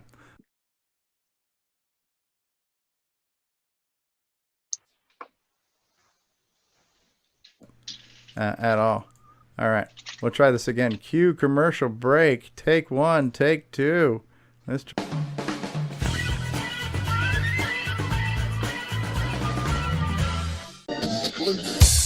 Hey, have you got your Coco 3 yet? Hi, this is Rick Adams, author of Temple of Ram and Shanghai, and you've tuned into CoCoTALK, the nation's leading live talk show featuring the Tandy Color Computer. What's going on, everybody? Original Gamer Stevie Stroh here, and if you're a fan of vintage computing and retro gaming, then you're going to love our retro swag shop at 8bit256.com. There you will find custom designs by Instagram artist Joel M. Adams. You can get I'm a Coconut, CoCoTALK, and other cool video game images on a t-shirt, coffee mug, or mouse pad. So if you love retro, then head on over to the retro swag shop at 8bit256.com today. Tell them the Original Gamer Stevie Stroh sent you. Let the Radio Shack TRS-80 put the world of color computing into your home. Instant loading program packs turn any color TV into an exciting game arcade. And there's more. The color computer is an educational aid, a home management tool, an up-to-the-minute electronic information service. The programmable, expandable TRS-80 color computer from $399 only at Radio Shack, the biggest name in little computers. We now return you to CoCoTALK.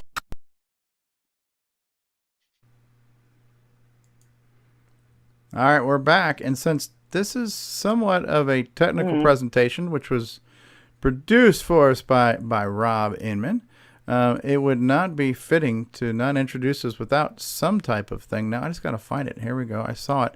All right, so this is not a software dump now. This might be a hardware dump, but it's a dump nonetheless. So get ready for a core dump. Get ready for a core dump.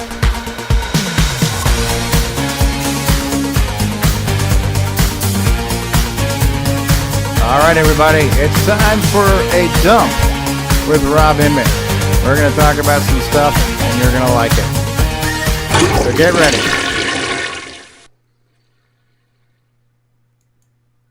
All right, it's a professional show here, folks. All right, so Rob Inman, what I need to do now is because I'm looking at Nick Marotta, and not that there's anything wrong with looking at Nick Marotta, but I need to switch ukulele solo. Here. Yeah. So while you're setting that up, I do have an update that's not on my deck, and that is somewhat related in that Sega has announced a Genesis Mini. That you'll see why that connects because Sega recently partnered with Retro 8-Bit on new Genesis controllers, so they're obviously getting back and getting on the bandwagon here. Everybody's getting on the mini bandwagon. Yep, you can see this is by my production company, Give the Cat Some Damn Water Productions, on the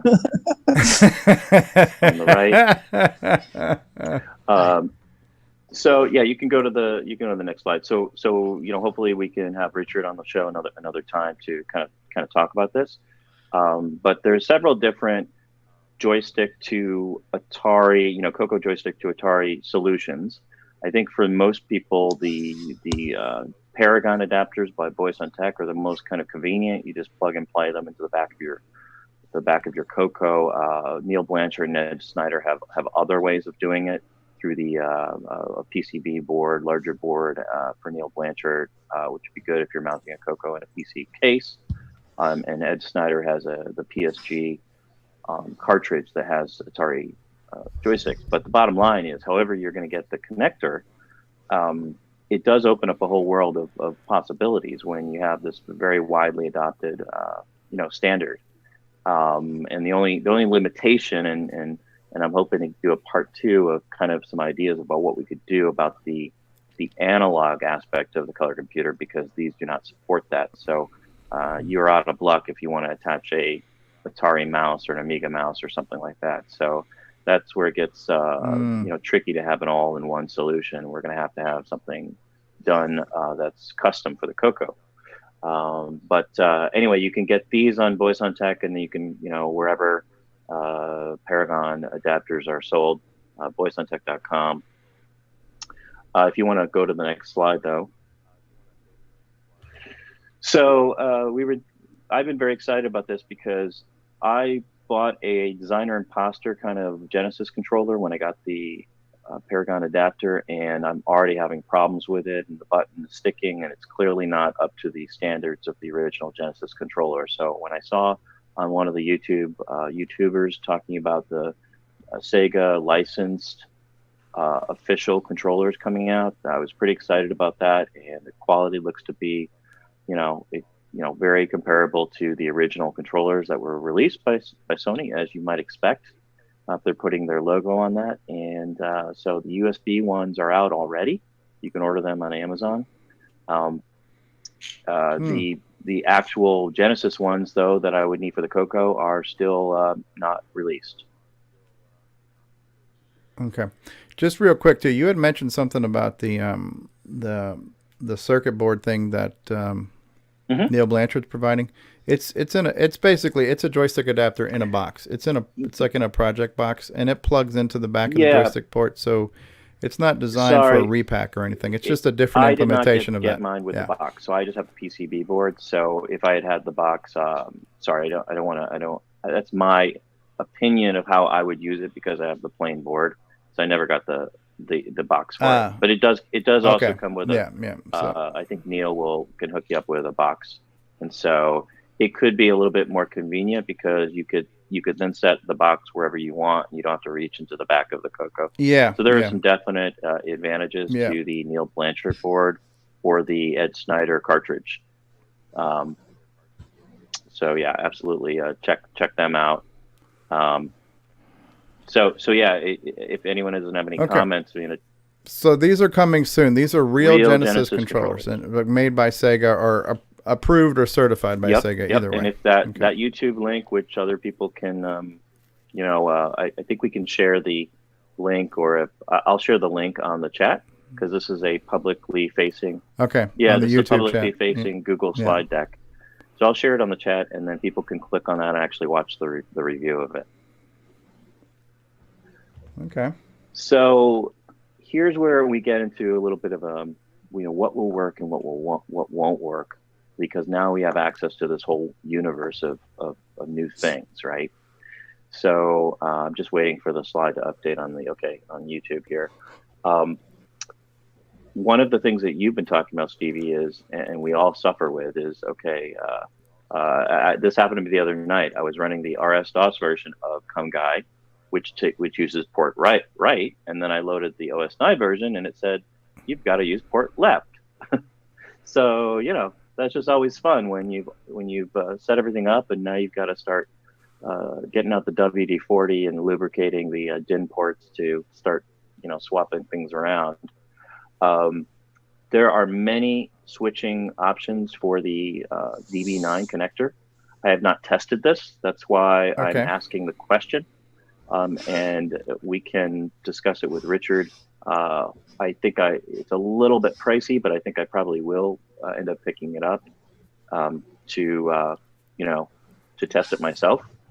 But basically, you plug whatever you want in. For the Coco, it's going to only have to be joysticks. You can buy a case in whatever color you want there at the bottom, and you hit that little button, that little gray button, to swap right and left. Okay. So that's handy. If you enjoy using the Genesis controllers or using the controllers that use that port, and you wanted to make it even more functional, this is something. Assuming that we can get it certified by the technical brain trust of Coco World, or somebody can physically test it, this could be a good solution. So if you want to go to the next slide. So now it starts to get really interesting.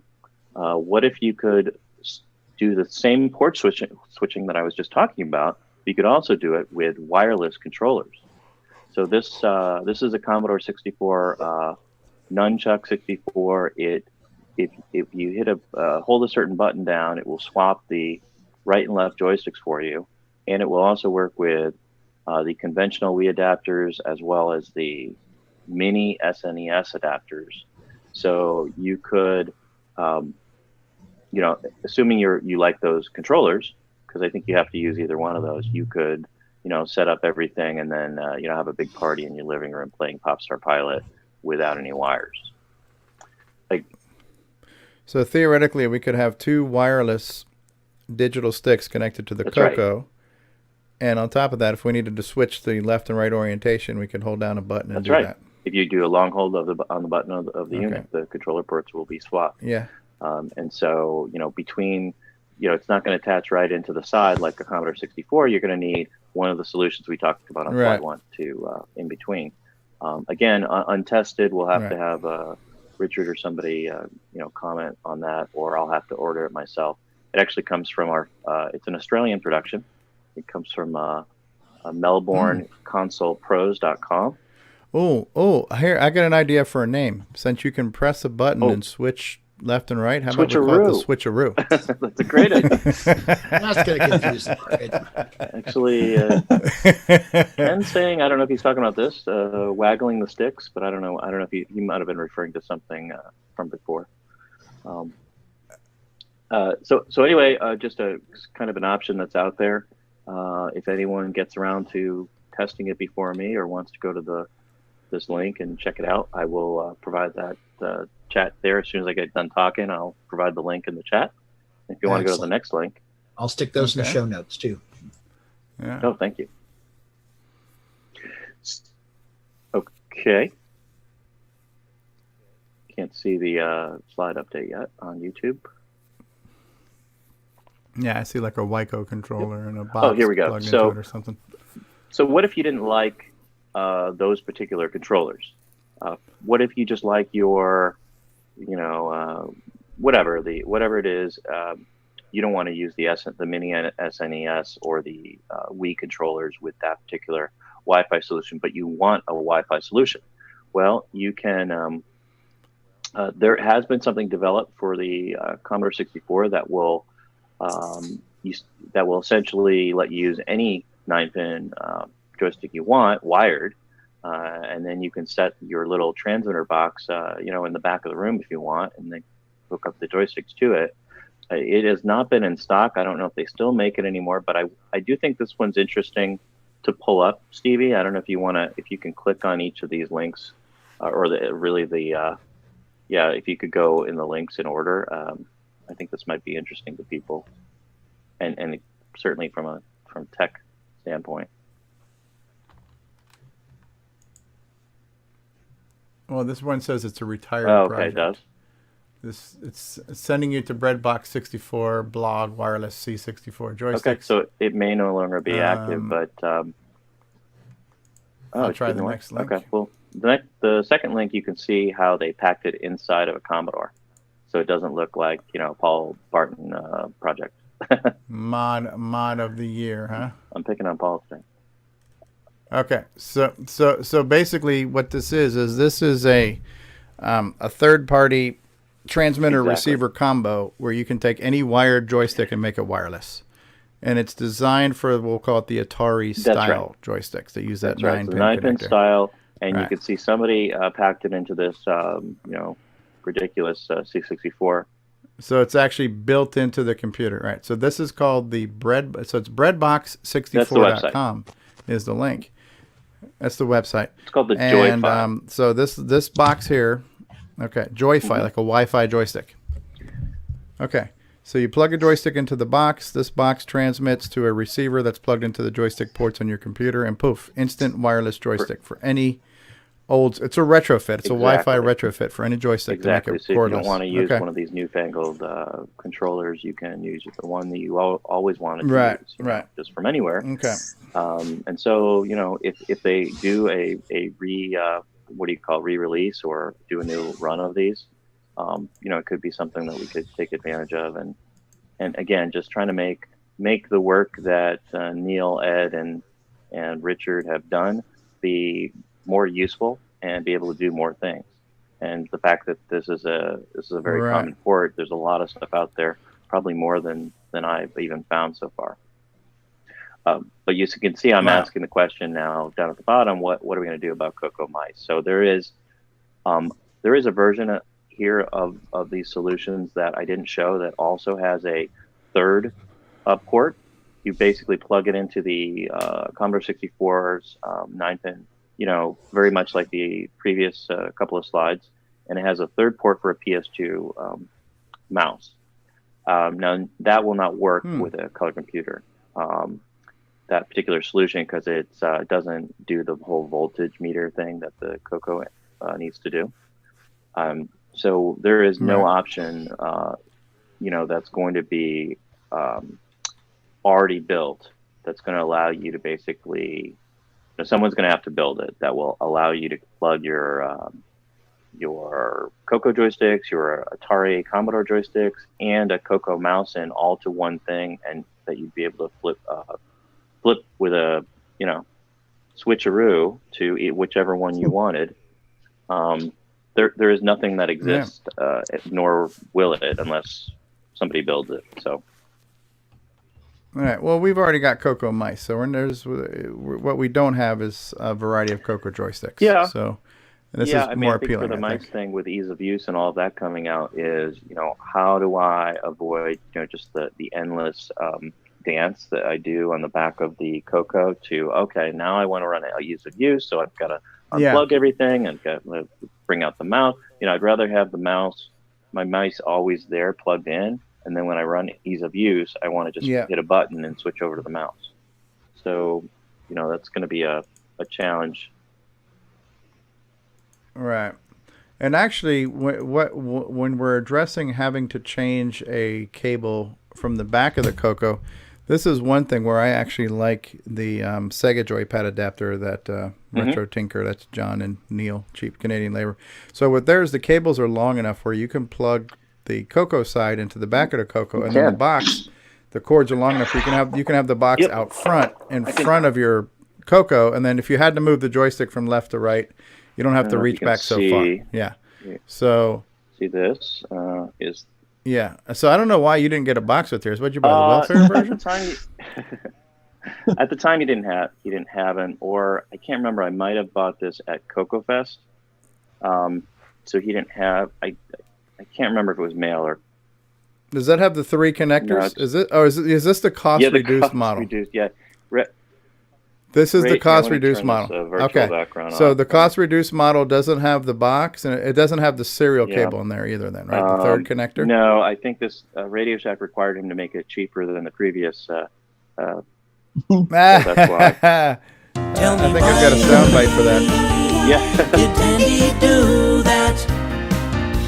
Because they were cheap. Okay. That's the answer for every one of them. Yeah. So this one.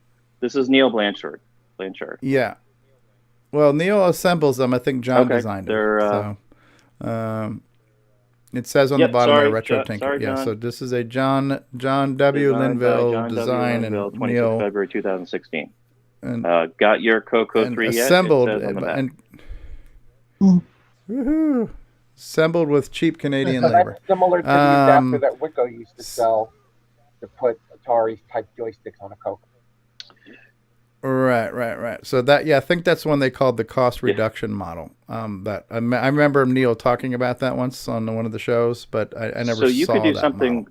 So I bought the one in the something box. Interesting. The reason why what I had originally wanted to do, but I'm just, I shouldn't be doing anything serious with hardware, as Richard will tell you. But I had wanted to connect these somehow inside, like to the back of like internally with wires to the back. Oh, so you want to do a hardware hack to put it inside your you case? Speak my mumble. Okay. Thank you. Okay. Yeah, and so so this actually would be kind of cool if you were doing a Coco repack. That's what I'm saying. Where that form factor would lend itself well to that. Yeah. You could also, if you're somebody who's very talented, you could figure out a way to mount it inside your Coco and have it so that you could plug them in right into the case. If you could figure out how to wire it all in, which I'm not going to be able to do. Yeah. So that's work with any game. Yeah, no, that's cool. That works. So an analog. So. I think what you're getting at here, Rob, if I may be so bold as to maybe try to assume the moral of the story, is, but since we have been given these Coco to Atari adapters, and there seems to be a plethora of controllers that plug into this Atari style adapter and modern enhancement for those, theoretically we should be able to tap into all of yes, and I'm saying let's do that because I think these products come out and we go, oh, that's cute, and maybe I can plug the joystick into it, and okay, maybe I'll buy a Sega Genesis joystick, or I have one around the house, and we kind of put it away and go, okay, well that was great. I wonder what the next thing is that's going to come along. But the fact is, some of these products actually. It opens you up to a whole world of other add-ons that make them more useful. So that's really my only point. Yeah. And if I test some things out that work, I will. And I'm looking forward to getting an actual new Sega Genesis controller as soon as they come out. Yeah, absolutely. Hardwired 9 pins. Yes. New construction. New build on the Sega style case. Yeah, I want to get my hands on those too. I love that style controller. That'll work with regular very Coco cool games. Stuff. The one from John Linville.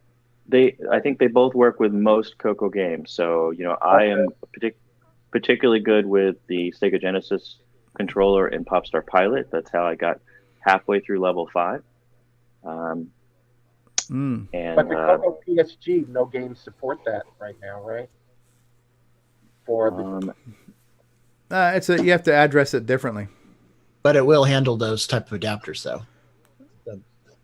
Yeah, and I think John Linville's posting a comment here too. He's mentioning that his adapter takes advantage of more buttons, where his adapter will support 4 buttons on the Genesis joypads. Or he's not sure if the Paradigm supports 4 buttons or 1 or 2. Paragon does not support only 2 buttons. Okay. So right, and then with the serial cable, the joypad adapter actually would theoretically support 6 buttons with start and pause and stuff too. Yeah, but of course. But the software has to be written. The software has to be written to take anything advantage of that. In the Coco that even uses 2 buttons, so you'd have to write. Oh yeah, yeah. We're probably okay with 2 buttons. Yeah. Because anything with more buttons is going to require custom software anyways. So not that it's a bad thing, but any new feature needs to be manually implemented. So, I'm hoping that this will reignite some interest in these products once you know all the things you can do with them. Yeah. Absolutely. Yeah. Yeah, not only just an Atari adapter, not only just a Sega adapter, but wireless adapters and switch boxes where you can switch your joysticks between left and right, and joystick Wi-Fi retrofitting. Lots of cool stuff out there. That's cool. Thanks for bringing that to our attention. Everyone, hold your nose and go look at some of the Commodore pages, because you might see some of this stuff. As painful as it is, those terrible 16 colors on that Commodore 64, but they do have. If you like purple and brown. Graphics, that's the computer for you. There you go. Yeah. And we have a question to Facebook from ZX Renew saying, "Is this an American Dragon thing?" Yeah. So the Coco is technically the American Dragon. We'll take that. Sure. Yes, we are family. We're the U.S.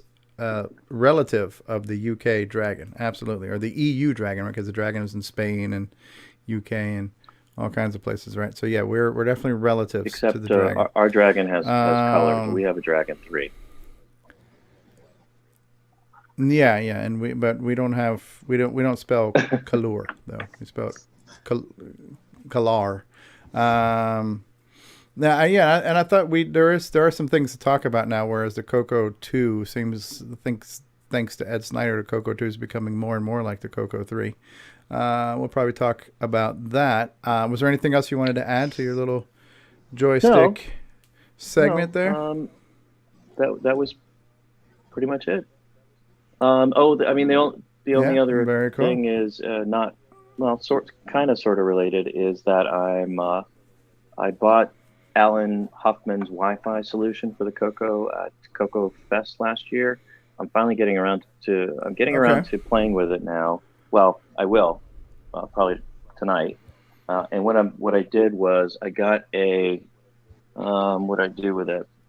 I got a Watt. Are you going down on David Ladd? You just went down on David Ladd. Hey, really? He's smiling. Hey,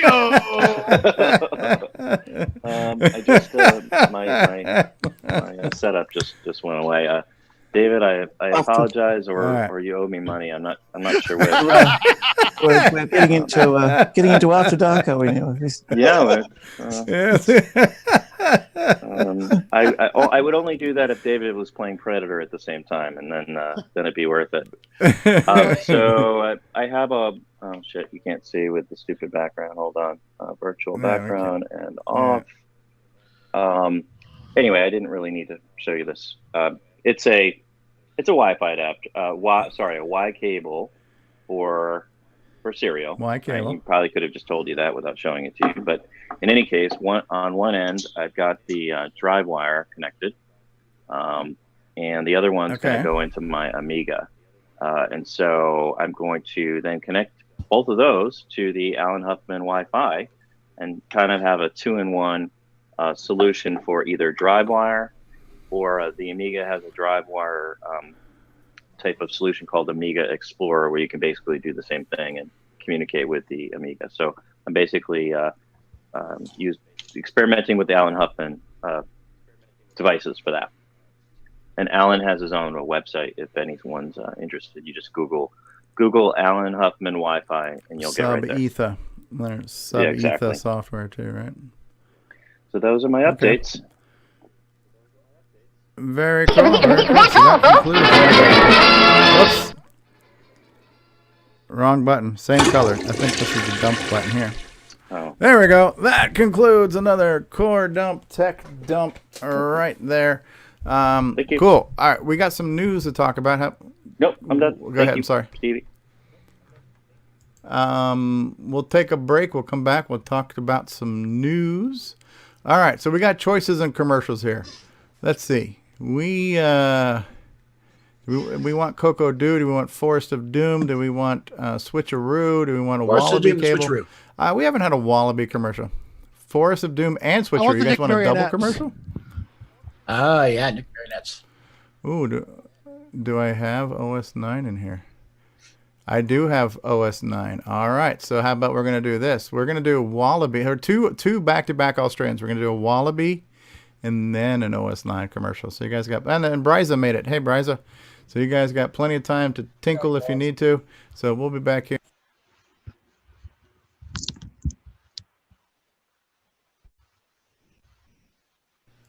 Look at the Veggie love it. Buy the Veggie. Love these freaking commercials that don't freaking run. All right, we're gonna try to scrap again. All right. Hello, this is Grant Leedy with CoCoTALK. Got your Coco 3 yet? From the makers of the Switcheroo.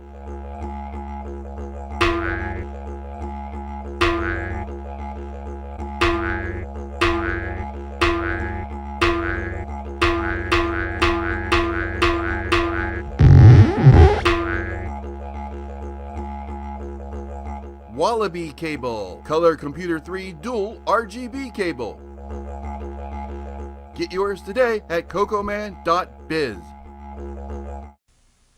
Fletcher, I don't need that report tomorrow. Great, JT. I need it tonight. But JT... Fletcher saved $300 on her office away from the office. Radio Shack's revolutionary Model 100 computer. It's a word processor, phone directory, and dialer. It even communicates with the office computer. Fletcher, how's that report?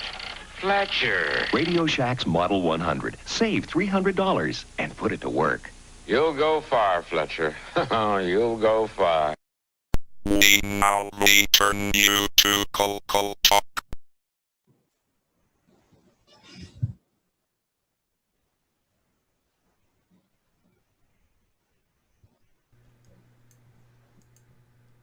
I love it when these stinking commercials don't. Fletcher! Hi, it's Chris Boyle, part of the CoCoTALK crew of people. Hey everybody, this is Bill Noble, co-author of Nitrous 9. You are listening to CoCoTALK Live, the leading live CoCoTALK show.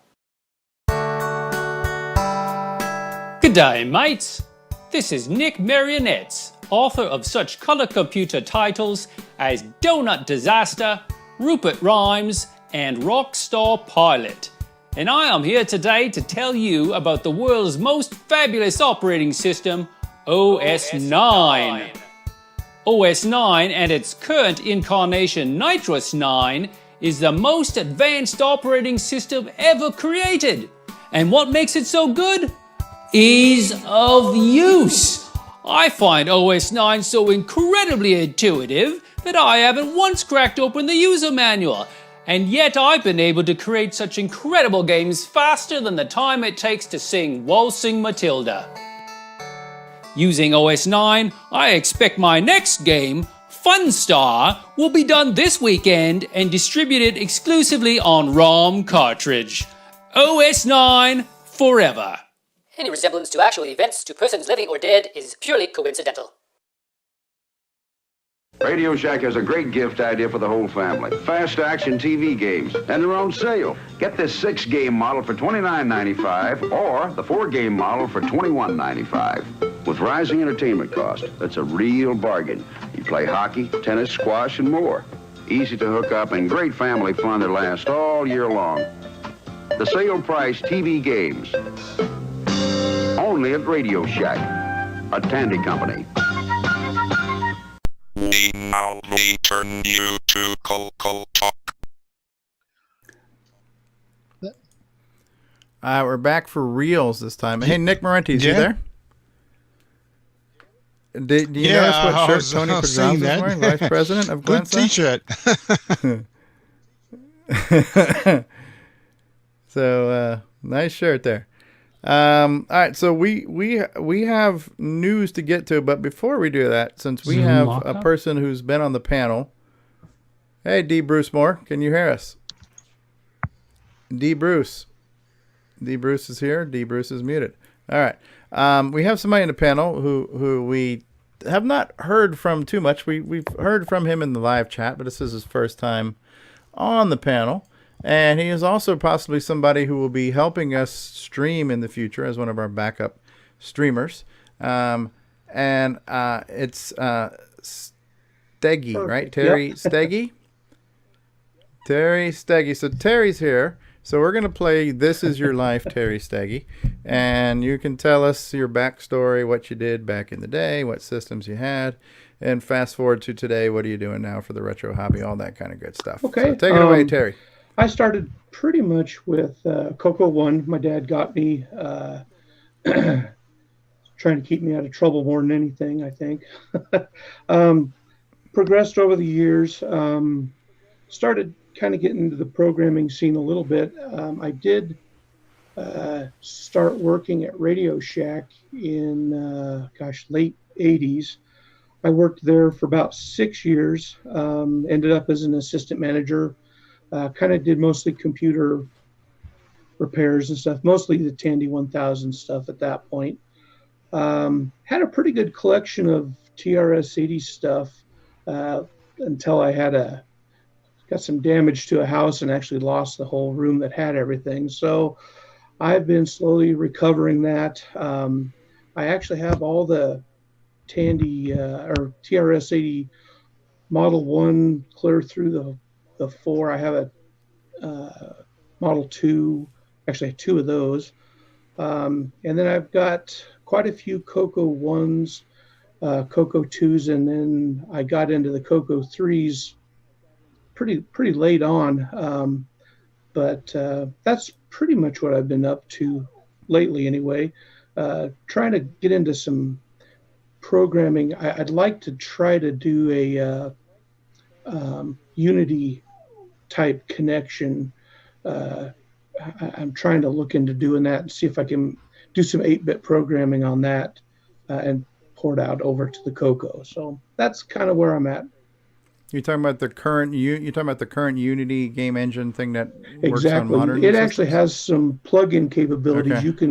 You can do some retro stuff on it. So I'm trying to kind of figure that out. And I'm probably about 8 months away from having something I could show anybody, but Okay. Very, very cool. So you have strong, the TRS-80 is strong with this one. You've got a good the Tandy history, right? TRS-80s, the Z80 line, and of course the CoCo line. Very cool. I also see some Star Wars stuff in the background there too. Are those the Marvel Comics version of Star Wars I've actually covers there? got all my original toys from the 70s, and I lucked out and had a package to open and a package to keep. So I've got a fairly large collection of those as well. But this is just in my bedroom here, so I got to keep the good computer close to me at night, so. Yeah. So yeah, I'll go off on a tangent there because I'm a fan of the original Marvel Star Wars comic books too. But the original Star Wars movie that we now call Episode 4: A New Hope, when that's all we knew Star Wars was ever going to be, so that was broken into 6 issues, comic book style. So there was 1 through 6 Star Wars that told that story, and then starting with issue 7. They continued the story that was just all original works of fiction done by the Marvel writers. And in episode 7, they actually had Jabba the Hutt, who looked nothing like what Jabba the Hutt ended up looking like, but because it was mentioned, I owe Jabba the Hutt some money. And then in episode 7, there is a Jabba the Hutt character who stands on 2 legs. So that's little Marvel Star Wars geek trivia. Did you ever see the extras on the DVD? They actually had the pictures of what the human version of Jabba looked like. Oh, and they, I don't remember that. No, they digitally put Han and made him jump over him in the back. It's kind of funny. No. Oh, yeah, that's right. Actor. Yeah, the guy was an actor. It was like a guy in a suit. Yes. Okay. Yeah, I do remember that now. Yeah. So you started off with TRS-80s and Tandys back in the day, and was there a time where you got rid of everything and had to start over, or do you still have some of your original stuff? I was able to save quite a bit of my original stuff. I've got a collection of Markle like this. I have quite a bit of Apple stuff and Commodore stuff, but I mainly stayed with the TRS-80 just because I've got a lot of emotional ties to that with my dad and everything. So when I found your guys' site, it was kind of like, well, that's kind of cool. I'd like to get back into using it more, maybe, showing it to some of my my friends that are big into Apple. So I'd really like to kind of show them what a real computer's like. So, sorry, Mark. No, I want to make sure Mark heard that. No, you haven't heard my story, but I only got into CoCos about 6 years ago. I bought an Apple IIe Platinum from a guy with a monitor and some software, and he had this CoCo 3 that he got for a correspondence course he never used, so it was new in box. And it's like, I'll take that off your hands. Lucky. What am I going to do with this? It's like, this has got the Motorola chip. I'm going to keep that. So no, the CoCo is a much better system than the Apple as far as just the bare hardware. Anyway, very cool. New in box, sweet. It was. People commented last year at CoCo Fest. It's like, how'd you get that thing so nice looking? Is it was new in box for 30 years. Oh, right. What are you doing now, Terry? As far as what do you play on? It looks like you got a CoCo 3 with CM8 monitor there and a multi-pack and a floppy drive and all the accoutrements. So you play with real hardware? I have a switcheroo on this as well, and I've got a double cable on it. So more or less want to keep the monitor for nostalgia, but I usually look at my 4K screen when I'm messing with it. Trying to get into the. I just got the new Coco SDC. I really like that a lot. I've been using DriveWire for a while, but I really like this. Is it Ed? Ed, I believe, is who makes those. And the Zipster, yep. The Zipster. So I've been liking that, and just been having a lot of fun. eBay's been. I think I do have a problem, so I just got one of the. What is we it? don't talk about that here, though. It's the wrong show. Yeah. This is not a support group. That meets on Thursday nights. Now, is there a spouse support group? Because she needs to learn. I think some of these things are a necessity, but we're working on that. Probably Tuesdays. Tranquilizers. So what do you do with your Cocos now? What's your go-to thing? I've been trying to hunt down and find all my favorite games from when I was a kid, and I think I must have had some weird likes because I'm having a heck of a time finding them. But I did get an original copy of Shock Trooper by Mark Data Products on cassette. I actually found it over in a UK retro site. And then some Avalon Hill stuff. There's a game called not Shock Trooper. It just escaped me. Shoot, it was basically a precursor to like Wolfenstein. It was pretty cool.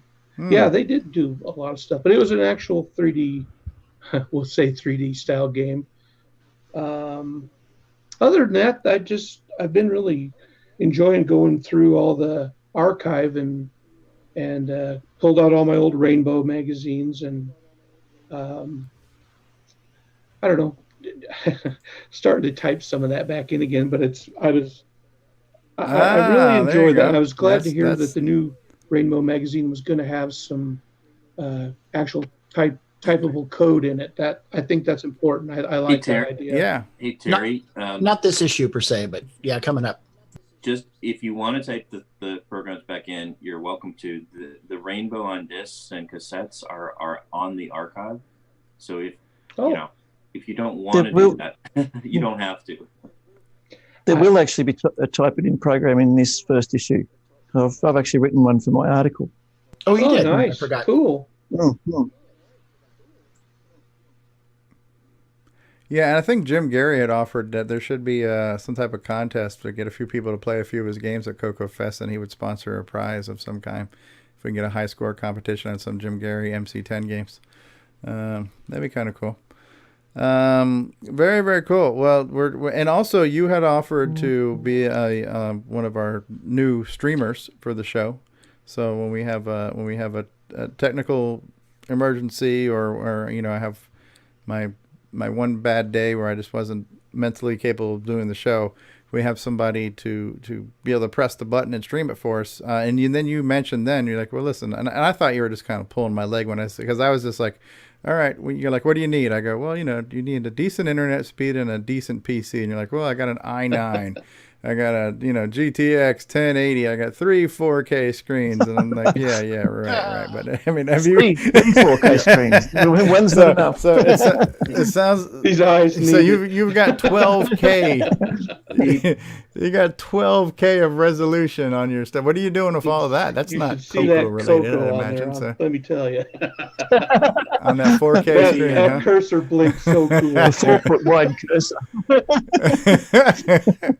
He has a Cray supercomputer. He just wants to know if that'll be enough. Oh God, I would love to. I would love one of those. No, you'll like this, Stevie. I'm huge into Ark Survival Evolved. So I have a 5-year-old grandson that plays on it, and we have a lot of fun doing that together. So Grandpa needed a good couple of screens to watch email and play at the same time. So there you go. Wow. So Neat. So yeah, I think between your internet and your PC rig, you've got more horsepower than the Pentagon and NASA combined. So I think we'll be good. Well, like I said, anything I can do to help you guys, let me know. I think this is important to keep going, and you yourself have got to be careful to get burnt out. That's not what anybody wants, because you've been the glue to this, and we all just want to help and keep it going and make it fun for not just us, but you have to have fun too with this, Steve. So yeah, and that's the thing. It's like, I didn't plan on not doing the show, but you're hearing people saying, yeah, well, we were here, we were waiting, and I didn't really get a chance to send out an announcement either to the public saying, hey, sorry, we can't have a show. It was it was all kind of last minute. But that time I couldn't do it, there were people there. It's like it's kind of become a tradition, it really has. And even if we're not talking about anything, the tradition of getting together and talking about nothing is still a tradition, and it's like, it's just been, well, we've kind of gotten into this bad habit of getting together every week and what am I going to do this week? So I think that's because, it's important, the speed of the way things are developing and all the products being released and the software that's coming out, I think has a lot to do with the fact that we are always committed to having a show every single week. And so if we have backup people, then we won't have a lost weekend like we did, last weekend. So, that was the lost episode. That it may show up at some point in time somewhere, if it's ever unearthed. But actually, I should have numbered this one 102. And 101 could have been the lost episode. I missed that opportunity. It's in a box in a big warehouse somewhere. Yeah, somewhere. It's one of those special semi-graphics disappeared mode. Watch people going crazy trying to find episode 101. We could have kept making reference to 101. We could have kept saying, remember back in episode 101? Go look at episode 101 for details. Maybe he's buried in a landfill with those Atari cards. All those answers. Yeah. The ET episode. The 256, the 256 color mode, 2-layer graphics, all that was explained in episode 101. The introduced marionettes and Fun Star. Episode 101 was in the skip bins that were burning in the intro. But so here's something funny. This is tying it all together, Terry. So when Dino Wars first came out, that was a 3D dinosaur game that ran in 4K. You are now running Ark Survival on a 4K screen. There you go. There you go. That's mind blown, right? So and if you run Dino mind blown on a 4K screen, you almost can't see the pixels. When I tried it, it had Pee Wee Herman chasing the guys in Jurassic Park. So, oh yeah, I saw that in Discord. So, it's great. Like usually when I'm going out of town or something, we're able to plan the the backup stream and the backup hosting and stuff. And the show is all of us. The show is not any one person. And so I've actually enjoyed the times where if I wasn't on the show, like I remember one time I couldn't do it. I had another commitment or something, but I caught the tail end and I was actually sitting in my living room watching it on my TV. And it was kind of fun to be in the audience and like watching the show, because I don't get to see it from the other side of the screen very often. So that was kind of cool to be a viewer of the show. So by. Yeah.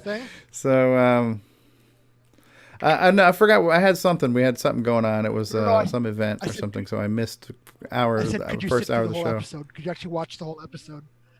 Oh, okay. Oh yeah, no, I did. Wow. I watched it till the end, but I missed the beginning.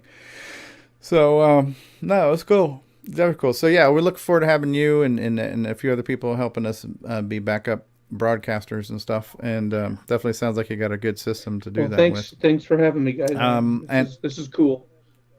Yeah. And I know earlier Brian Weezer was showing us his book collection. And I just want to use this as a segue and a tie-in to the Coco Fest and the no minimum bid auction. That's a great place to get things. Most of the books I have. Every now and then, like I'll buy a Coco, and it comes with a few books. So I've gotten a handful of books that were just kind of bundled in eBay orders. But I've got a large collection of books I've gotten from the no minimum bid auction. A lot of I've got a couple volumes of the Rainbow Books of Adventures. Just a bunch of oddball things, like some of the manuals to things like Rakatu and Pyramid and Bedlam, and sometimes you can just buy a big old pile of paper, and it's all kinds of books and all kinds of stuff for next to nothing. So obviously we all know about eBay, but for those of us who are planning on going to Coco Fest on May the 4th, May 4th and 5th in Lombard, Illinois, make sure, save some money for the Coco Fest auction, and I'm sure there'll be plenty of books, and we'll be bidding against each other. And this is where the rivalries start to come in, right? So, but yeah, I've got some of those TRS-80 graphics, and I've got a handful of technical manuals. I've got 3 or 4 of the William Barden assembly language books, the kind of tan colored one, because it's just like, if you see it, especially if you get it for nothing, just get it, So, I've got a small collection of books, and I probably won't read most of them, but I just like having them. And the auction's a great place to get those, amongst other things like that too. So, Heavy Systems. By the way, Heavy Systems has been in the chat for a while, and I don't know who you are, Heavy Systems, but thanks for being here. And if you want to mention your real name, if you're not in the Witness Protection Program, feel free to do that.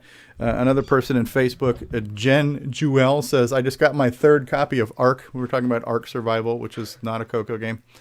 Had to have it for the Switch, which is the little Nintendo thing, and said terrible graphics on the Switch. Yeah, so yeah, Ark is something that will push a modern computer system to its limits graphically. So interesting. Stevie, before I forget, cool the gentleman who's slightly younger than all of us, in his 30s, so he's like a Coco kid. The Coco kid who did the virtual reality stuff. That is, yes. His name will come to me in just a second. Name, but 2 weeks ago in the last CoCoTALK episode, he mentioned in chat that he has a new VR with, I believe it's Dungeons of Daggerath. I thought that's what he said, that he had hooked it up to Daggerath. So he was offering to demo it for us. If you're listening out there, if you want to, we can connect with him next week. Right, I want to say his name is Drake. Is it Ben? Jake or Drake? Ben. Bendrix. Ben Drakes. Ben Drakes. There you go. Ben Drakes. It was coming to me. So he's got something new that he wants to demo. Yeah. Okay. Well, yeah, we'll definitely look forward to that. Yeah, I think I do remember. He's here. Ben. Is he here? Explorer VR. Ben Drakes. There he is. I am here. All right. Send us the link to the Daggerath, and we'll play it. Hopefully there's no copyright music, so I can do it with audio. If not, I'll have to mute it. That would be cool. Okay, Steve Powell just joined us. It's recorded. All right. Well, if it's here, we'll go ahead and pull it up. So while we're waiting on that, I do have a couple of news items. Not a lot, because I had a very long day today. I didn't have time to prepare for the show. So I'll have a few news items to talk about. And since Curtis is not here, I'm going to pick a Curtis Boyle soundbite at random here.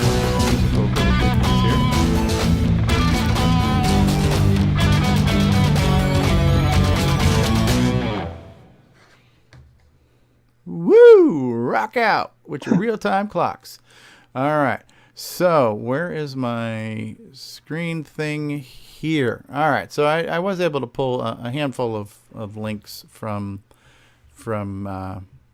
Facebook, my source of news. I don't go to CNN or even Fox for either of their fake newses. I get all my fake newses from Facebook. So Ian Maverick, the Mav, fellow Australian, probably a neighbor of Bryza, Nick, and David O'Connor. They could probably all throw boomerangs at each other and hit each other's back windows. So Ian is showing off. It looks like he's working on an RS-232 card. So just like sound cards and real-time clocks, there just aren't enough serial card options for the Coco. But Ian has done a lot of reproductions. Like he's done a FD501 reproduction where you can buy it or have it as a kit. He's worked on a few things like that. So this is fine quality Australian labor. And I don't know all the specs on this, but it's going to be probably similar to the original Tandy RS-232 pack, right? A full-on UART, the whole 9 yards.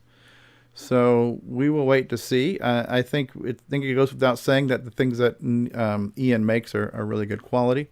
He does his homework, he researches things, and so this will be yet another Coco offering. And so that was posted on Facebook. RS-232 pack reproduction because he asked whether he needed to include the ROM with the COM program. Ah, okay. And what was the ROM? Kind of like the video text program or some type of built-in terminal software? But nobody ever used it, really. Okay. So this is a pretty much pin accurate reproduction of the original circuit board. Yeah, he's looking for a volunteer who has a Coco 3 and the original RS-232 pack to help him do some compatibility testing. Okay. All right. Interesting. So for those who need an RS-232, looks like Terry's holding one up. For those who need an RS-232 pack, this might be a product offering on the way. Just know there's going to be a few other offerings. So like the Mega Mini MPI will have a couple of RS-232 ports. You can pigtail off of it. I think Jim Brain's working on something. There's a few options on the horizon. This will be another. But this will be a single-purpose card. I don't think there's a real-time clock. I don't think there's a sound chip. I don't think there's a K-cup maker in here. We're not going to brew any coffee, anything like that. So just straight up old-fashioned RS-232 like your grandparents used to have, right? So looking good. Look for another product from the MAV. Now this one is apparently maybe stirring up some controversy with one or two of our Australian game developers. But Ed Snyder, and this is what I love here. He starts off by saying this. This is a fun exploratory project. So when you start off as saying like this, it's like, well, hey, I'm scratching my itch here. But what it looks like is he's saying he's going to get the Coco VGA to possibly run VDG stuff at the double speed, which means you have to speed up memory and speed up the SAM or whatever it is, right? So, and that's a problem right now. Like the Coco 3 can run in double speed, but the Coco 2 can't because we lose the screen, and I think you lose memory refresh timing over time, right? So it's like not safe. Or decouples the SAM from the rest of the system so that you can run the rest of the system with the double speed poke and still have the SAM run at single speed so that memory access stays the same. Decoupling the memory system from the rest of the system. But it looks like he's been tinkering around to see is this possible, and if it is possible, I think there's a follow-up video to this. It's what I think can happen is if you get the Coco VGA, this will be updated to that to where you can run a Coco 2 at double speed because you can run a Coco 2 at Coco 3 speed and not lose the screen. Yeah. And I think that's good, cool. Especially a lot of things, whatever Coco Max and software packages that are run slowly on a Coco 2, they can now be sped up. I don't think it's really about new software development, which was Nick's point. No. Right. So this is, but if you look how fast Arcanum is going on the thing, right? That's insane. Right. So because I remember there are certain games where Curtis has recommended, hey, if you're going to play this game, do it on a Coco 3 and a double speed poke, like Marble Madness, and a few things like that. So there's a couple of Coco 2 games that really benefit from there. They almost become playable when you run them at double speed, right? So I think it's a cool feature, and and then but I think Nick had some commentary on here. I don't know if you want to clarify that, Nick, but Nick's basically saying, look, this is not a standard, and nobody's saying it is, because I think he started off by saying, listen, this is an experiment. Can it even be done? And if it is done, all it's doing is giving a Coco 2 the ability to run faster without its screen screwing up. I don't see that as a problem. But what were some of your thoughts on that, Nick, if you want to expand on that, Nick Marentes? It's just I'm wondering who's going to support the software, really, because you're not going to find... I think it'll create some problems, like with the games. They might be too fast. I think he mentions in there that the vertical, the interrupts also happen too fast or whatever. There's a few things that may not work correctly with it, but overall, it's a good hardware. muck around project, but I don't think people should think, oh, now I can run all these really good fast Coco 3 like programs on my Coco 1 and 2. Well, yeah, okay, let's wait and see if that really happens. Yeah, but I honestly, at the end of the day, if we can get proper double speed, the 65497 poke, if we can get that working reliably on a Coco 2, that's a win, because you get a speed boost to all your old software. As long as it's stable and it doesn't crash anything, the fact you can run a Coco 2 twice as fast, it's a very nice upgrade to Coco 2. Yeah, it's a pretty cool thing. I did a test. I think I posted it last week, comparing the Coco 1 6x495 poke with the 6x497 on the Coco 3. And there was probably a 30% difference. The difference wasn't as great as I thought it would be. It's about 30% faster on the Coco 3, but it's still worthwhile, and it is noticeable. So to be able to do that on the Coco 1 will be pretty cool. That's right. And like any other feature, nobody's going to force you to turn it on. If it's there and you don't use it, you don't have to use it. If this is only going to benefit people who are buying the Coco VGA. So if you're buying the Coco VGA, you already bought it because it fits a need that you have. So if there's a product you bought for your own reason, if somebody just added a new feature to that product, that's not a bad thing, and you don't have to take advantage of the feature. I honestly, this would be kind of cool for me, because I am looking forward to making a version of Cosmic Aliens for the Coco VGA, and if I can get a true double speed out of that and it's faster, that's a win-win for me. And yes, it would be an exclusive product for this hardware device, but if the feature's there, why not take advantage? Yeah, absolutely. Of it, you know? Yeah. Even with my project with the modular synthesizers too, controlling them from my original Coco 1. Being able to run it at the 6x497 poke, the timing is everything with analog synthesizers, especially step sequences using music. Right. If that can run at the 6x497 speed, everything is going to be a lot tighter timing-wise, and it will make a difference. Okay, cool. Well, we'll have to wait and see how this progresses. I think this was the first video, and there might have been a follow-up video. But, Ed Snyder's always cooking something in his laboratory there. So I don't... If you end up using that on a Coco 2, anything that uses the bit banger port, like printing or drive wire, TTL, or, I don't know, anything that, a modem, anything on the serial port, you'll have to adjust your poke to account for double speed. Right. And so you're basically mentioning all the things that I give 0 Fs about. But, I hear what you're saying. There are people who do because out of the it speeds up everything. And the thing is, any software that is tied into the interrupts or it needs a very precise time, like what you were saying there about it's synchronizing to synthesizers there, that may not work because the timing will go completely out as soon as you increase the speed. I mean, certain software has been written for the speed of the Coco 1 and 2 using the Coco 1 and 2 interrupts. Well, according to Ed, the interrupts, you don't have a 60 hertz interrupt anymore. You've got a 120 hertz interrupt because it doubles that as well. And that means that type of software may be a problem. Yeah. So okay. And things that we're using. Games. So you everything will, yeah.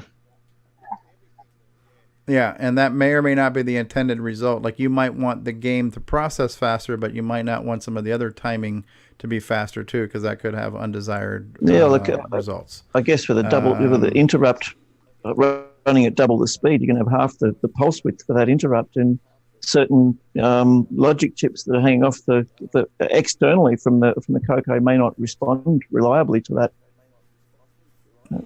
I guess that I can see that being so. It's yet to all be proven properly, I suppose. Yeah. Sure. But it looks like right now he's scratching an itch and testing a theory to see if it's going to work. But I think it sounds cool, and listen, it's like if it's a feature and you have the ability to turn it on and use it if you want to, and we're able to do it, then why the hell not, right? So no, it's cool though. We'll have to wait and see. We'll move on from that then if we're good with that.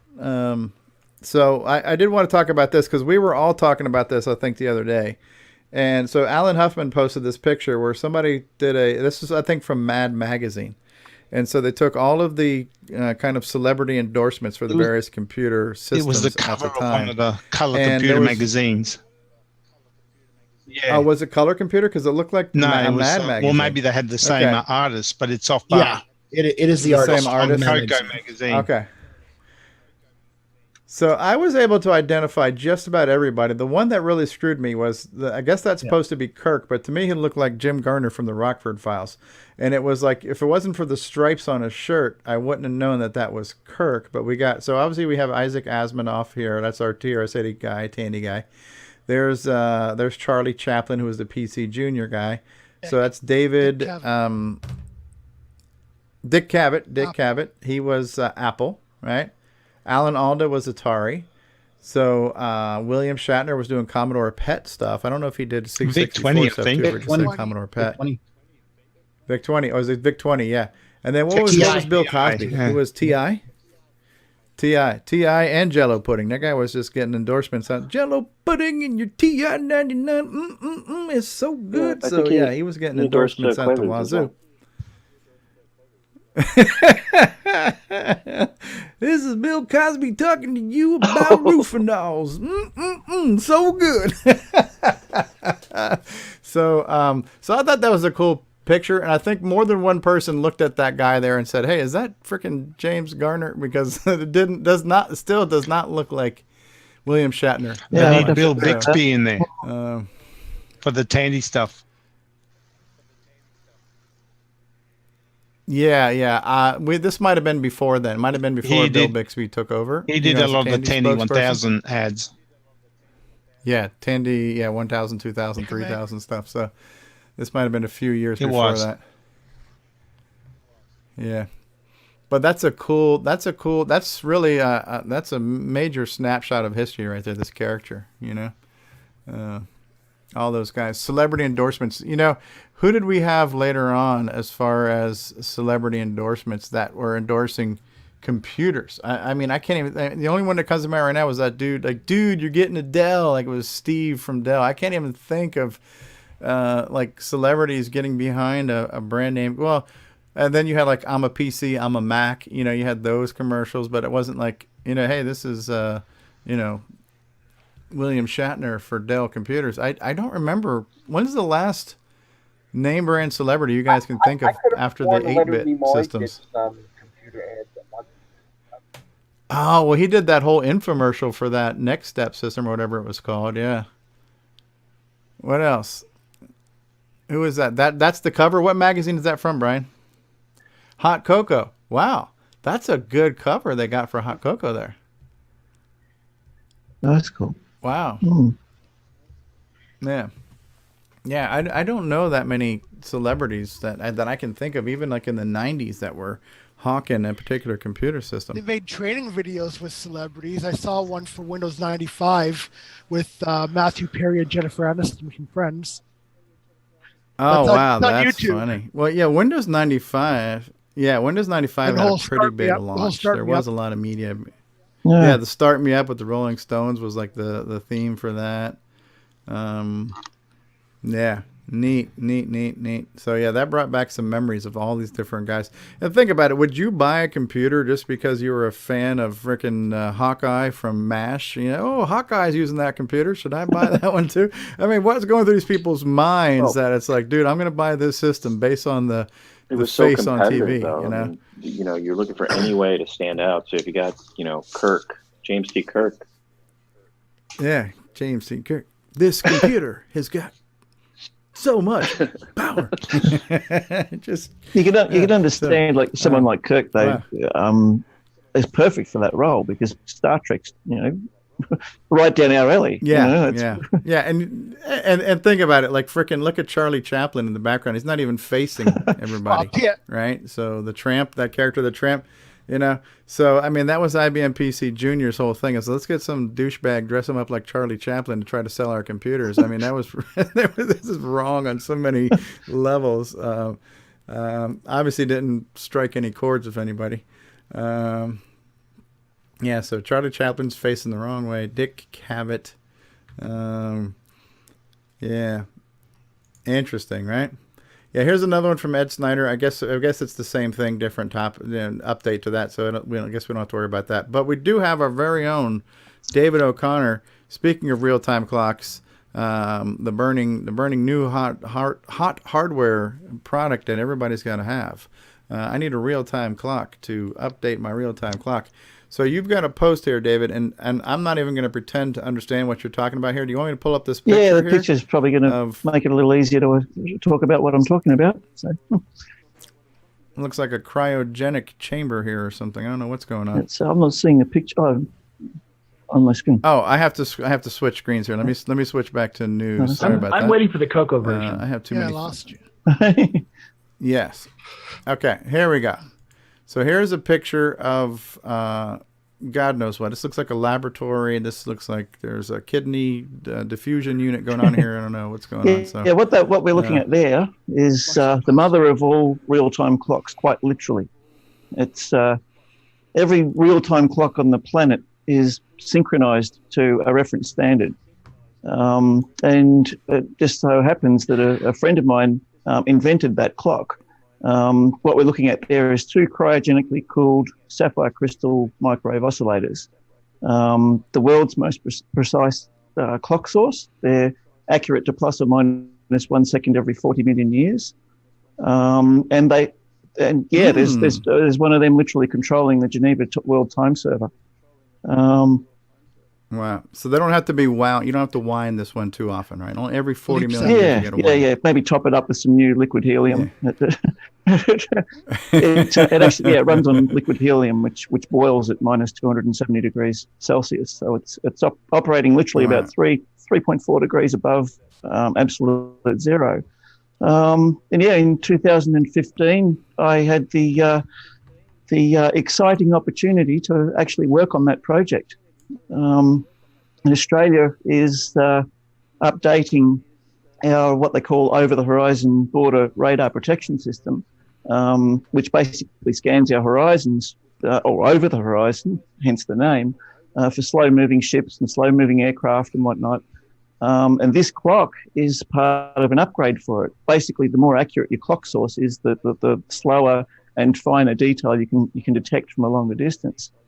So my role in the project was to build a frequency synthesizer divider unit to provide an output from that clock to link up to the radar system. And in 2018, last year, it won a prestigious science award in Australia. They're called the Eureka Science Awards for outstanding service to our national security. And that Eureka Science Award is pretty much the Logie or the Grammy of the science world in Australia. It was pretty exciting, and I just figured with everybody talking about real-time clocks and whatnot, I'd post up there the device that is literally synchronizing everybody's real-time clocks. Wow. So this is like Skynet. Pretty much, yeah. It's you can tell when about Skynet and stuff. Yeah, this one won't come and destroy you though. It's give him a chance and I'll do it. Freeze. Yeah. Stevie, I did post the link to the Dungeons of Daggerath in the YouTube chat. Okay, yeah, and Ben Drakes may have posted his too, unless he didn't have permission. Okay, so we'll run that. Did you pre-listen to the music? I to make didn't, sure it wasn't but copyrighted, it's only gonna have. It should only have the actual sounds to the game. I can't imagine. I'll do a quick listen. We'll run that in a minute. Okay. All right. Oh, that's cool. That's very cool. Minus 270 degrees, cool. Yeah. So here's the world's minus 270 degrees. Yep. Minus, 3 degrees above absolute zero. So, I think Rondorveau. What's the website here? osdisciples.com. Is that one of your websites? Yeah, that's one of my websites. Yeah. Okay. Okay. So Ben says there's no copyright music in it. Okay, so we'll be able to watch that. Sound effects. Very cool. Very cool. Yeah, that's neat. And yeah, so we're still looking forward to seeing some real time. And as a matter of fact, speaking of real time clocks, I think that's the tech segment on this month's Coco Crew. I'm so far behind with work and everything else that I know the Coco Crew has dropped. There is a new episode. I believe I did skim the description. I don't think I've looked at the show notes yet, but I believe I remember reading the description in one of the Facebook posts that there is a tech segment talking about a real-time clock. So there's your little segue to promote this month's Coco Crew. We did look at these Commodore adapters, so that's good. Let's go ahead and pull up the YouTube video. Our friend of the show, Ben Drakes. This is a Commodore Amiga commercial. Okay. Also, somebody mentioned in the live chat that Jeff Goldblum was a spokesman for Apple for a while. I do remember that. I remember when the color iMacs, remember when the iMac was still based on a CRT, and you can get them in like tangerine and grape and all these like funky blueberry colors and stuff. I remember Jeff Goldblum saying, why do you want a PC that's got that manila envelope color? Like who eats vanilla? There's no flavor to vanilla. You got to have color in your computer. There's actually an Apple ad with what was his name? He did Dances with Wolves. Kevin Costner. Okay. So who put the link to the YouTube video? Is that in the Zoom chat or is it in the Coco chat? Nick Brandt in the YouTube chat. Coco chat. It's in the YouTube. Is it? Nick Marentes, he just posted it there. Okay, so let's see if we can also get it's that the going. nickel minimum bid option, not the no bid option. No, I keep getting. Yeah, that was regarding when we were Commodore talking Amiga about commercial. celebrities promoting computers. That was one that we found. But yeah, that's not a Coco. Well, you can play it if you want. I'll repost Okay. it. Hold on. Yeah. In the astronauts? Buzz Aldrin, Gordon Cooper, Scott There. Carpenter. We like to compare notes with Stevie. Buzz on the new Aldrin? space station. Hello? Hi, Tommy Lasorda for Stevie. Hey, what's up? Just a question about moving Randolph to the number 2 position. Yeah, second, and this'll work. It's perfect. Hi. Hey. We're the Pointer Sisters. Stevie's expecting us. Well, come in. We need help with our new album. Burt Bacharach, Little Richard. The Amiga. Color, sound, graphics, Little Richard. power. At a price to make it truly the computer for the creative mind. Wow. What We can got Amiga everybody do? in there. Well, what do you want it to do? Tommy Lasorda, huh? Mr. O'Neill. Stevie is upstairs, but it's kind of crowded. Would you like some fried chicken while you're waiting? Amiga from Commodore, the computer for the creative mind. I guarantee Tommy Lasorda cannot Wow. use an Amiga. Yeah, I just threw that up there because we That were talking is- about celebrities, and that was one I remembered. That's a good one. Never saw that. Oh, John Cleese for Oh, cool. Compaq. Here's one. John Cleese for Compaq. Yeah. That reminds me, he did a commercial where he was comparing this commercial to fish. Well, we're going to compare this commercial to a fish, right? Or this computer to a fish. I kind of remember that one too, yeah. So, Hello. I'd like to tell you about Compaq's new Portable 2 computer. It's such a marvelous machine that it would be quite unfair to compare it with another computer. So, we've decided to compare it with this fish. Now, the fish weighs 22 pounds, which makes it extremely portable. It will fit snugly on the passenger seat of your car or when traveling by train on the luggage rack. By coincidence, the computer weighs exactly the same. So, nothing to choose between them so far. But how much can they remember? 22-pound computer. It's Has portable. a memory of 4.1 megabytes. A fair old number of megabytes, as I'm sure you'll agree. The fish, on the other hand, can't remember a thing. Hardly surprising, really, because it's stone dead. I expect he could give you a megabyte. John, please.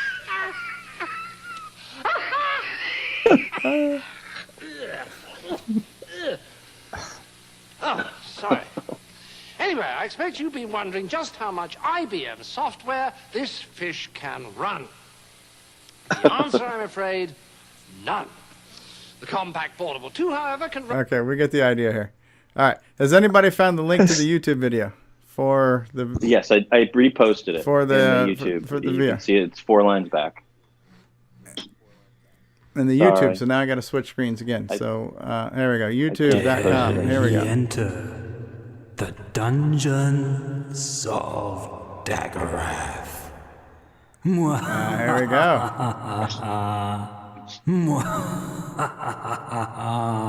So he's putting on. How do you work the keyboard, Ben? We got to know. Inquiring minds want to know.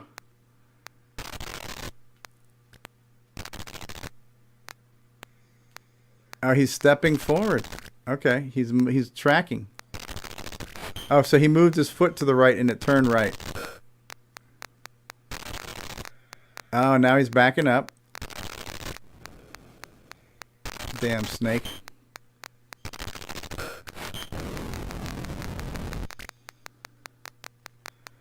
All right, I'm not sure what he did to kill the snake there. But he's actually walking in the Dungeons of Daggerath. He's walking on the trackpad, on the, what do they call those things?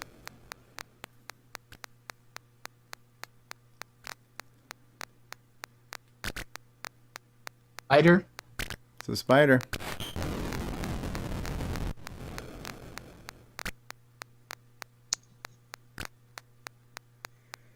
Listen, if you don't have to do the frickin' keyboard, this game becomes actually playable, right? You just walk around and point and click. Isn't that what they try to do with Thoragad? He's got basically macros through something called the next pattern that run when he, you know. Yeah. Yeah, no, it's cool that you can watch him walking there on the treadmill, where he's walking as he's walking through the dungeon. Yeah. It's a Shoot him! Get out your frickin'... Get your damn snake zapping gun and shoot his ass. Uh-oh. Gonna have a heart attack there, Ben. Don't have a heart attack.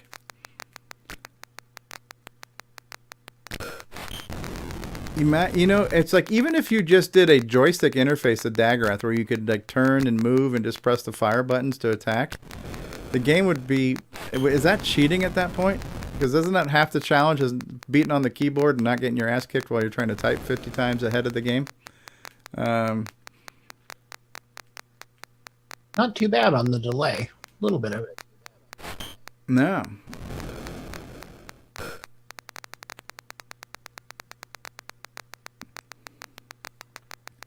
That's neat how it's all synchronized too, you know? It's spiking his heartbeat though. What's this running on? Yeah, just kind of. This is a virtual reality rig that he works with this company, and he's figured out a way to retrofit this to run on a bunch of different Coco games. I think the first one he did was Phantom Slayer, the challenge game. This is dedicated hardware, but it's running Coco.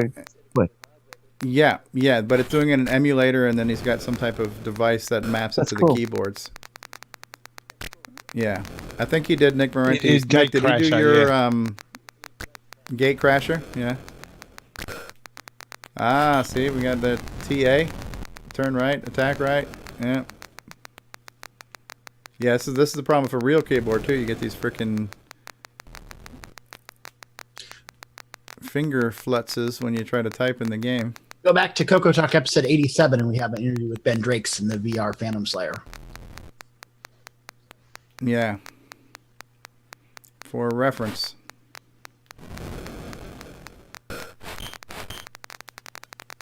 Yeah, it's cool. It's a whole new way to play the game.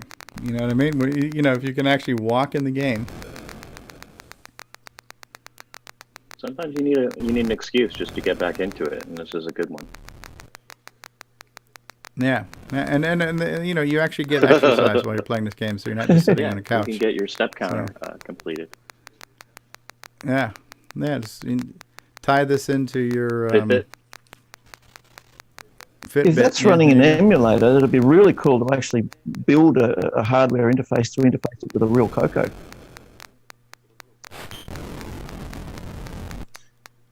There is a guy who absolutely. Oh, he got a. There's a guy who built a Bluetooth keyboard interface who showed it at Coco Fest last year. I was trying to remember his name. Yeah, that was David Gackey. Yeah, David Gackey. Price for this setup. Oh, he's giving a fist pump. This is. I don't know what the cost of this is, but this is designed for like PC esport gaming type stuff. This would be cool at home. I could see myself doing this. Quest of Zelda and stuff like this would be perfect for it.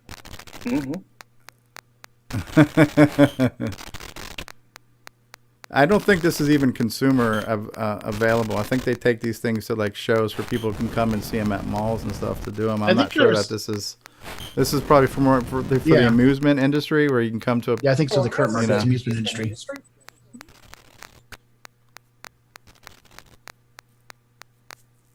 He says it's surprisingly not that claustrophobic, perhaps due to the lack of textures. Yeah, because you got to imagine, if you're looking at this through a headset, how does that limit your vision? And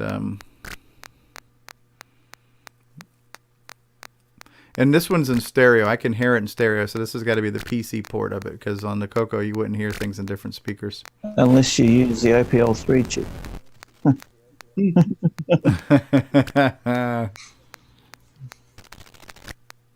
Yeah, that's really neat.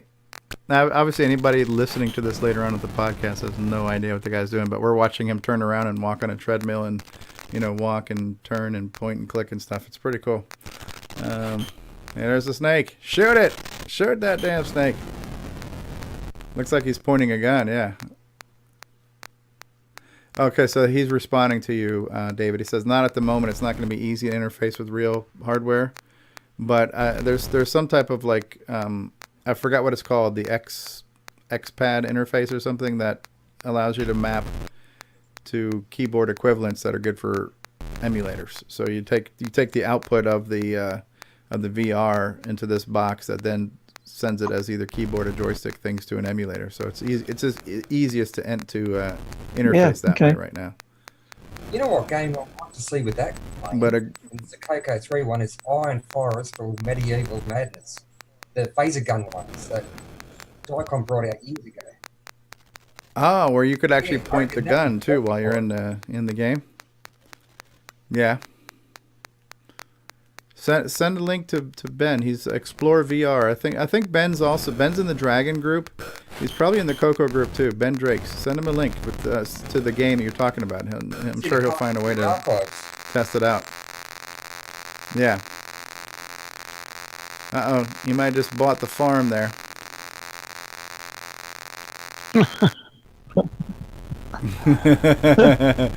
Shaking the head. Yet another does not return. That's good. Almost sounded like Bruce Moore there for a second. Nice. That's Thanks, cool. Ben. Thanks for that. That was good. Good quality entertainment there.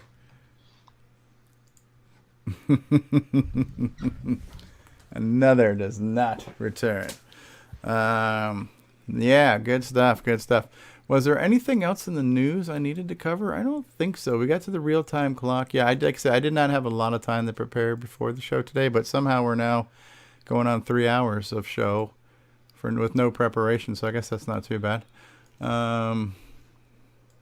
Cool. All right, well, what have we not talked about now, boys and girls? I've got a couple of quick little side things. If we're talking about robots earlier on interfacing with the Coco. I think we were at the start of the show we were talking about that. This little beastie here, this one of my designs, sort of designed in the early 80s. It's got a broken wheel at the moment on one side, broken axle, but they're basically this thing can navigate its way around, and it's got little bumpers and sensors and stuff on it that it can navigate. But the reason I got this out is because that socket there, you can see there's no actual IC in that socket.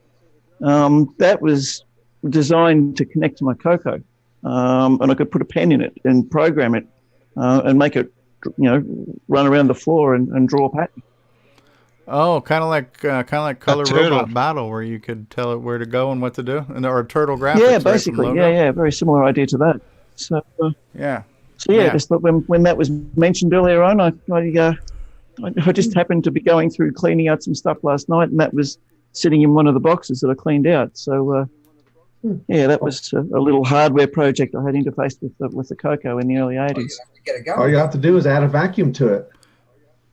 Yeah. Yeah, you make one of those little Zumbas, right? Little room robots, the Zumbas. Yeah. No, I've been thinking about getting it going again. I'll have to find another, repair that axle with a broken wheel. But aside from that, no reason why it shouldn't. So, yeah, that ties into that book that Brian Weasler was showing us how to interface your TRS-80 with things, right? Yeah, Interface projects. That's why I was particularly interested in that book.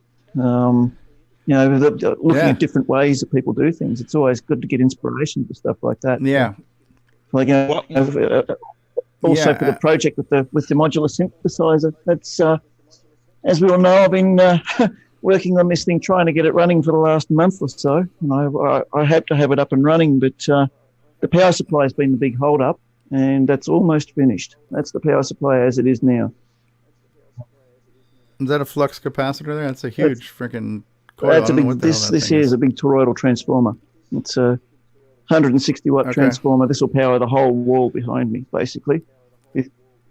Is that one autographed by Nikola Tesla? I mean, it looks like something he would almost. use, It's sort of but no, that's it's all built on Vero board there. That's the regulator circuit, and that's a repurposed ETI 480 amplifier power supply. In the late 70s. It looks like a can of cola there. That capacitor, I think, is as big as a beer can, man. That black thing down there. The main filter caps. Yeah. This thing is. That needs to be recapped. Are the beer wise to discharge it on your tongue? The bare wires that are there, that's what's got to be finished off. There's not much to do. I've just got to connect the power transistors basically to the regulator board. And but I like to tend to over-engineer stuff when I design something. So that thing there is it will easily run the whole wall of synthesizers and anything I can expand it to. You've got to scale down. Yeah. It's the age of technology. Everything's smaller. Now, is this UL rated? I don't know. I don't really care. No. There is a real clock in that synthesizer. So right there. And I mentioned that. What's up? It should be built into that big massive monstrosity you got there. Well, this thing here will have an output to run the real-time clock. It actually will. It's going to have What's up? It's not scaled down. It's actually quite big. Yeah, it is. It's like I said. I want to build it so this. Put too many screws in the bottom of it just to make sure it doesn't fall apart. And so it's very near completion, and I'm really hoping this time to have it finished by next week, and I should be able to have that modular up and running. Okay. And, maybe even have a little test program written or something to do an output out of the OPL chip from the Mega Mini MPI and see if I can actually talking to the modular.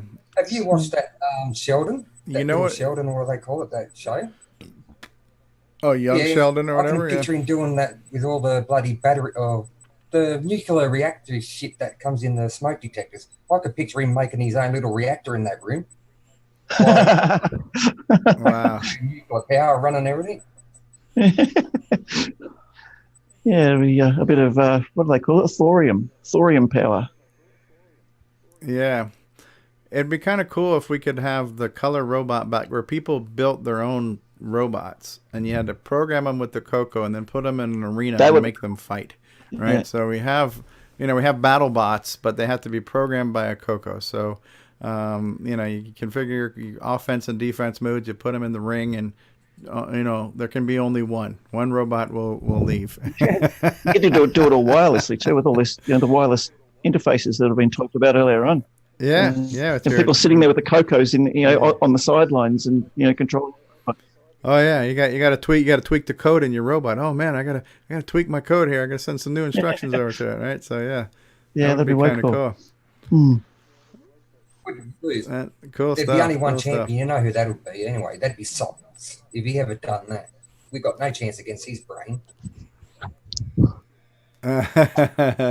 Simon Jonasson, maybe too, and Nick Marentes. A few things have come out of that brain of his. He might have a chance. So Ed and Brendan be a bit of a force to reckon with too.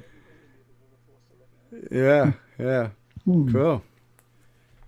Oh yeah, and did we correct it to that it's not a no minimum bid auction. It starts off as at a nickel. So it's at least a nickel minimum bid. So you can't get it for nothing, but you might get it for a nickel.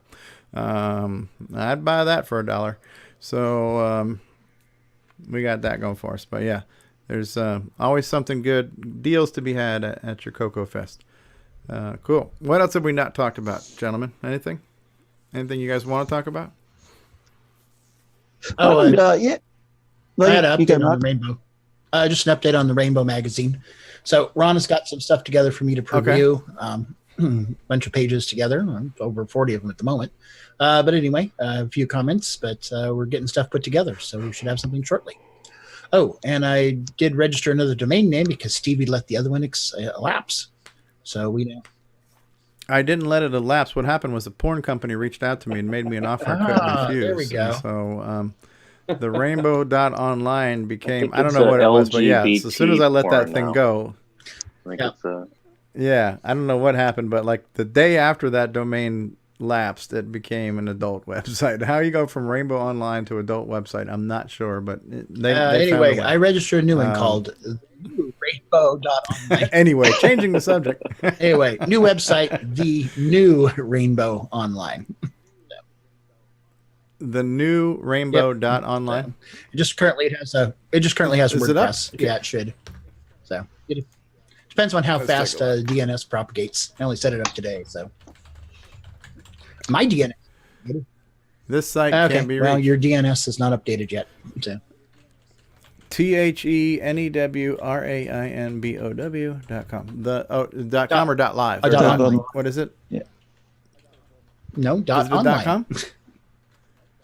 Oh, .online. Okay. The new rainbow.online. There we go. Welcome to the new rainbow.online. That's why the .com was not working. Yep. And you've changed the graphic to say the Color Computer Quarterly magazine. That's Ron's. So is that the plan? That's Ron's graphic. Yeah, that's the plan. So I already put a call out to everybody. Okay. Next things are due the end of April. Next articles. So. Better get skates on, eh? All right. I was planning on doing something about the original real-time clock. Did you know that it's in Australia and it's watching the borders and it's watching for low-flying stuff? It's pretty cool. You had to do an article on that. I'm going to be off, guys. Good stuff. All right. All right, Nick. See you Thanks all. for being here. Was there anything you wanted to share with us? Any updates? Nothing new. Anybody else's projects you want to piss on before we go, or are you good for now? Or? I'll find one. You'll find. I believe Ed Snyder is going to a therapist now. So, the mechanical keyboard hasn't come out yet, is it? Yeah. Nick, we're not going to get anything new if you keep shitting. I know, Nick. He's so used to popping balloons, he's bursting everybody's bubbles now too. When they have hopes and dreams, he's just up there in his plane shooting them all down. And to think we were that close to the Gimme X being released this week. Yeah. Set us back for 6 months. Yeah. Set us back 6 months. Yeah.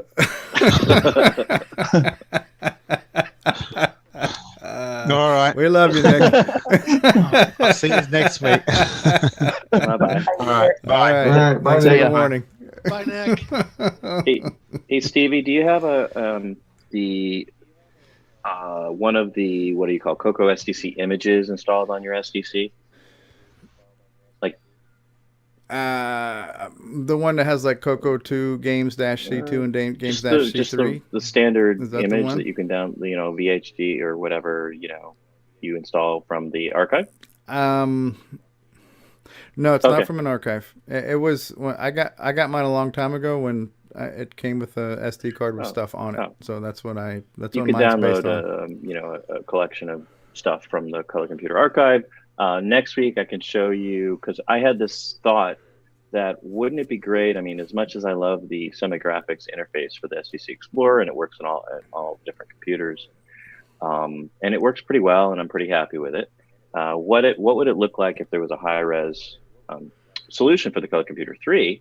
Well, it turns out, of course, Sockmaster already had that thought, and he created a under Sockmaster in demos on the image for the SDC that you can download from the archive. There's a DSK called Sockmaster in demos, and if you go in there and you do 640 demo, I don't know the exact title of it, but it's something like 640 demo. It shows you a 640 by 225 Coco SDC Explorer, essentially. And the purpose of this was to demo his high-res joystick interface, software-based. So okay. But he's obviously created something that that would be amazing on a Coco 3, and you could of course have it auto boot to that.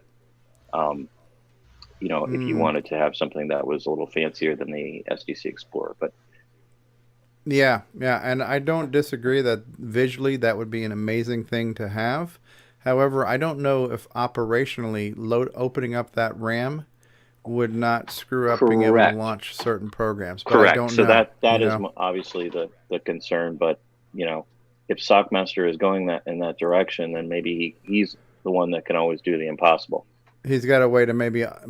Yeah. Because the nice thing about it being all text-based, it's real easy to clear that code out of RAM before you launch your software with minimal overhead to what you're going to execute, I guess. So I don't know that would be a problem, but I'm just playing devil's advocate because I'm smart enough to be concerned, but to not know if it actually is a concern. Could be a concern, but if you get it working, then you could do things on the Coco that you wouldn't have to take the SD card out, put it in your PC if you want to move, drag and drop and do some things that normally you really can't do right now. So if we could, figure out if that's a possibility sometime in the future, that'd be nice. Yeah. So basically kind of a GUI version of a nice high-res GUI version of the Coco SDC beautiful. Explorer.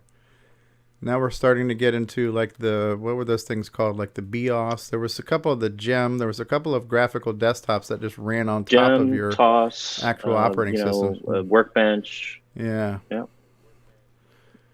So that'd be interesting, right? We start to now enter into the OS 9 territory minus the multitasking, as far as having like a GUI based OS launcher. If it makes it more useful, then it would be a good thing. Ease of use. BIOS. Yeah. Hey, that's a iOS I haven't heard about for years. That was a pretty cool OS actually, BIOS. I've still got the discs for it somewhere. The floppy and the. Was that an old version of Linux? Was it? No, it was actually. From what I understood, it was separate to Linux. It was. I don't know whether it was based on it or not, but it was. No, apparently, it was its own. Yeah. Okay. Apple was looking at BIOS when they were looking for a new OS, I believe, and then they settled on Next. It was particularly good for music, which is the reason I got interested in it. But nobody ever wrote drivers for it. None of the hardware companies ever wrote supported it. That's what killed it. Google Haiku. Okay. Right. I think Tony says he's leaving us. Tony Pedraza, thank you for being here. We always appreciate you having. We enjoy having you here. We appreciate you taking the time to join us. It's been fun. Thank you, sir. And I'm looking forward to Coco Fest. We're not too far away from Coco about Fest. 40 days. 40 days away. Yep, 40 days and 40 nights. Just remember to bring your Millennium Falcon, because it will be on May the 4th. That's right. The only thing I'm concerned about with is if I bring my drum set, will there be room for it in front of Brian's setup there? Because I looked at the floor plan. I can't really tell. I'm going to send you guys measurements. I told you. I'm not sure I can even fit it in my car. I already told you. I know you said we'll make room. Yes, I know. I want to measure it just so you know. And also, I got to see if I can even fit this in my little car or if I need to rent a car because this thing is huge. This drum is much bigger than I thought it was going to be when I bought it. So. Yes. David. Cocoa Fest After Dark? Yes. Always after dark somewhere. David, Google an OS called Haiku. Y'all have a good night. Thank you, Tony. Thanks for being here. Oh. So, David, Haiku is an open source re-implementation of VEOS. Okay, what's it called? Haiku. Haiku, like the Japanese poetry. Is it an active development? It's an active project. Wow. Oh, wow. Okay. They just entered beta 1. They're out of the wow. and they're in beta 1. Well, that's really interesting. So it hasn't died after all. No. Wow.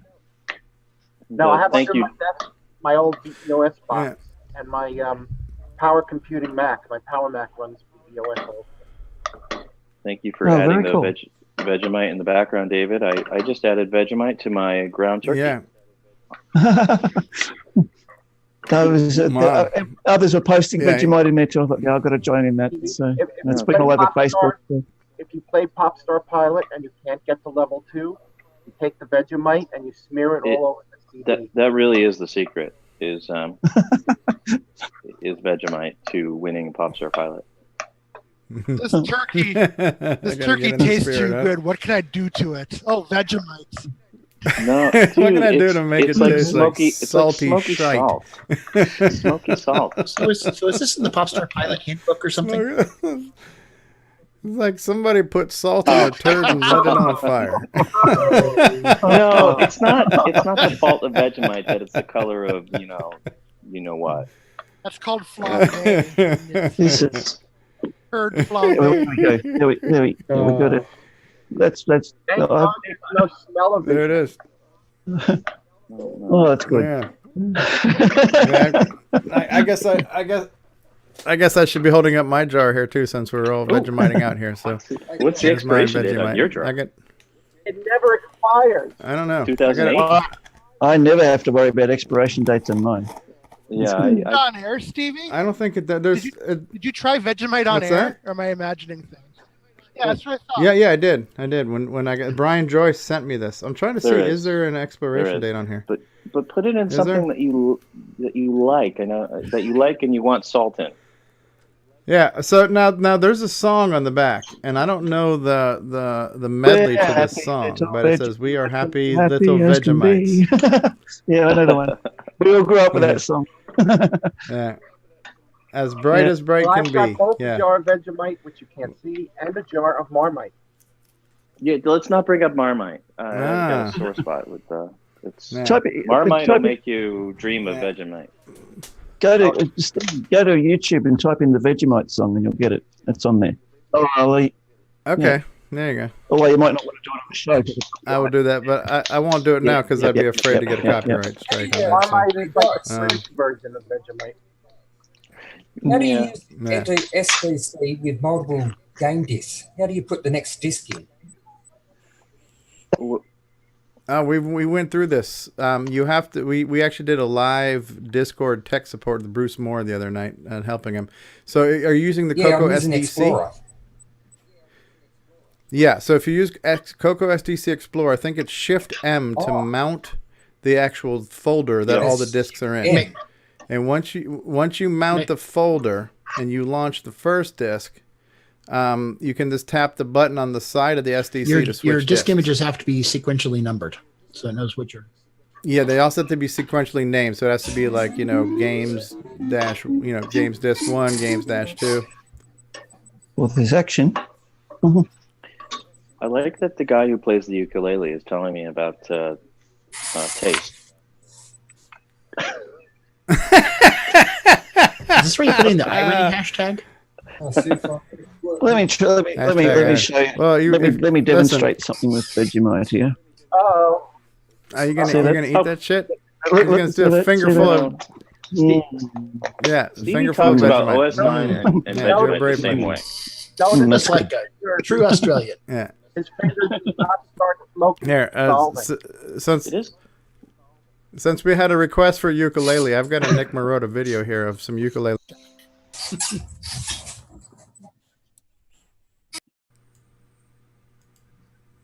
I'm gonna try this one again. Here we go. You are watching CoCoTALK, the world's leading weekly video podcast, featuring the Tandy Color Computer. We spread the love to the past, present, and future for all models, including the original color computer, the Coco 3, and the world-renowned exclusive French-Canadian Coco 2. The radio show. Now you want to play this when you and your lady are getting busy. Oh yeah. You're watching CoCoTALK on a ukulele. That's cool. And the CoCoDoo, that's the CoCoDoo theme song right there. Like, you can just play anything over that CoCoDoo theme song. It's just like the universal. It's a universal groove that just fits Nick, all moods. Can you do a reenactment of every commercial we have, like the JT and Fletcher on ukulele?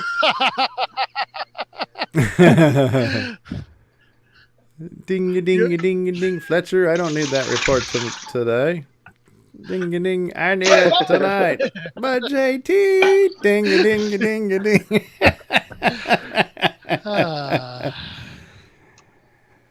Who else was abused by JT? Hashtag me too. This is my son's new math tutor. Oh yeah, what's Elliot doing? Ding a ding a ding a ding a ding. He's playing Super Pinball. Elliot's learning about inches with his new math tutor. I don't know. Heaven help you if you're on a Texas Instrument. Oh Lord! Hey, Ben Drake says I have to tap out. It's 5 a.m. Thanks for being here, Ben Drakes. Thanks for I'm good. Ben used to be known as use Jen, my words right now either. Yeah.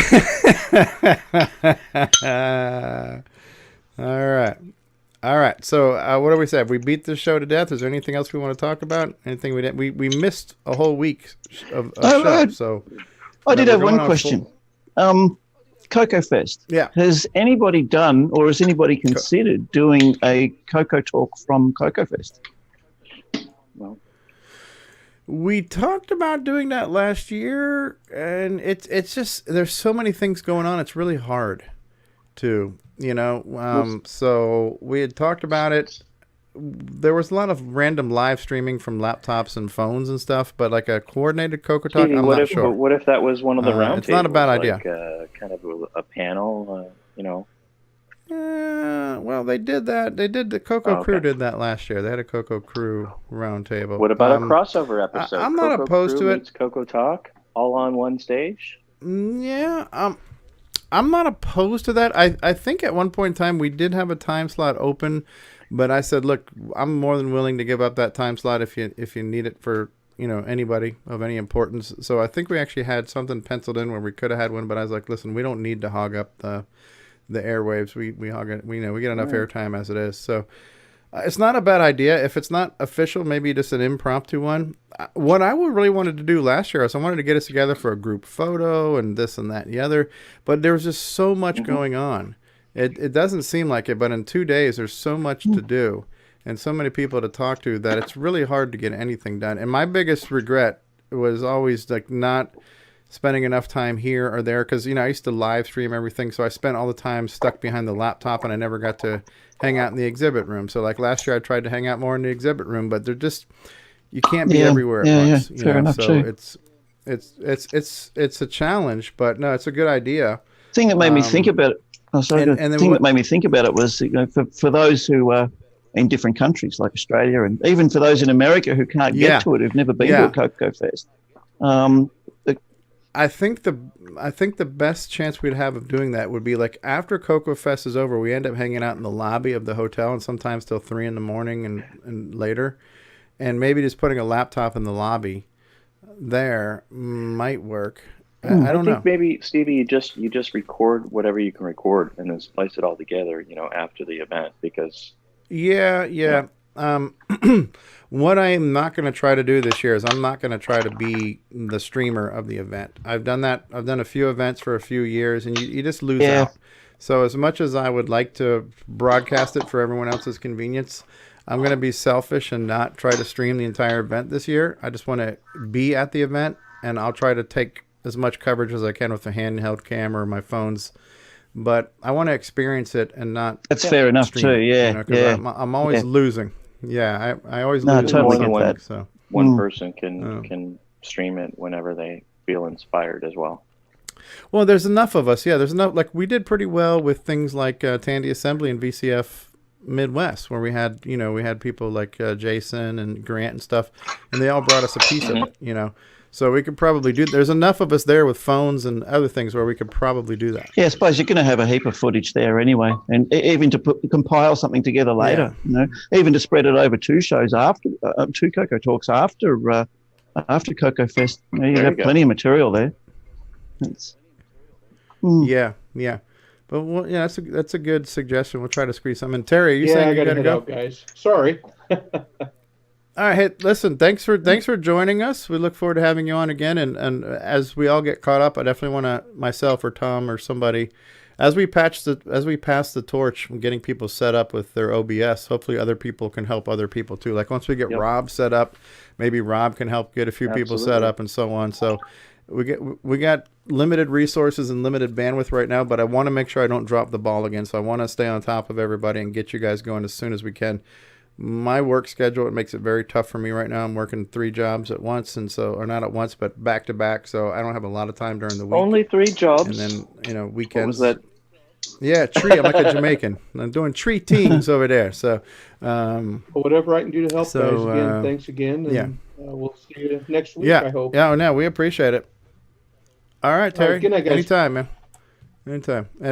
We expect Vegemite next week, though. Oh dear. It's a thing. Yeah. Mine's gonna have a big M on it. Some fries. It's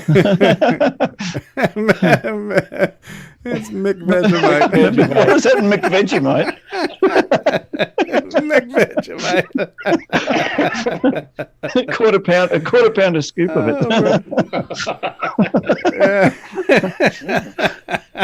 Oh dear, good night, guys.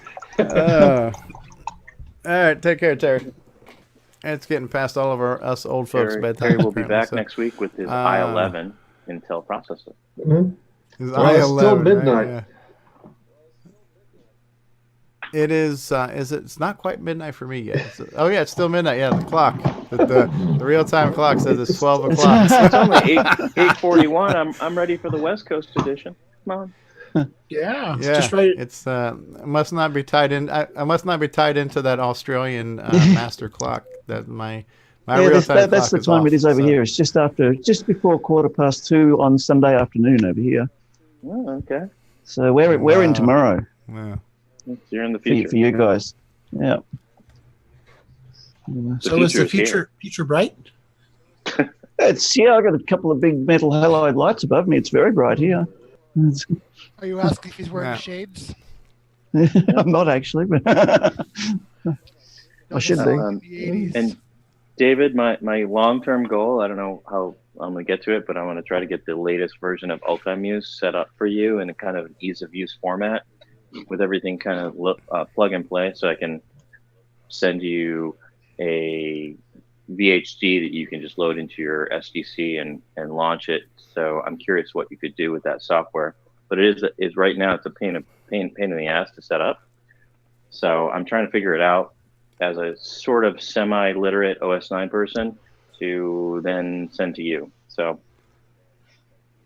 give me a few months. Yeah, I've actually never used OS 9 myself. So yeah, so I'm trying to I'd like to put a OS 9 care package together for you, being a new Coco 3 user. Oh, okay. No, thank you. Yeah. Nice. Hey, we got a request to stream Fortnite. Should we stop what we're doing and start playing Fortnite right now? Somebody on Twitch right now says, please stream Stevie, Fortnite. we could do, I see you broadcasting other games, and I do try to keep, I don't comment in the chat. Occasionally I jump in because I feel like you need some kind of separation from the craziness of Coco World. But we might want to think about, maybe we could do some team building in some other games where we actually jump on from time to time. We already mentioned Arc Evolved. Sure, yeah. And I don't particularly. Yeah, we had a handful of us playing Minecraft at one point in time. I think Mark Overholzer was playing and David Ladd was. So there are a few modern games that us Coconuts all could play together. It's not a bad idea. Like Left 4 Dead. Minecraft, something we can just blow up a bunch of stuff together, I think, and release some tension. Yeah. That's been my escape, has been playing Assassin's Creed, where I just get to run around and take out my frustrations on non-living humans. Yeah,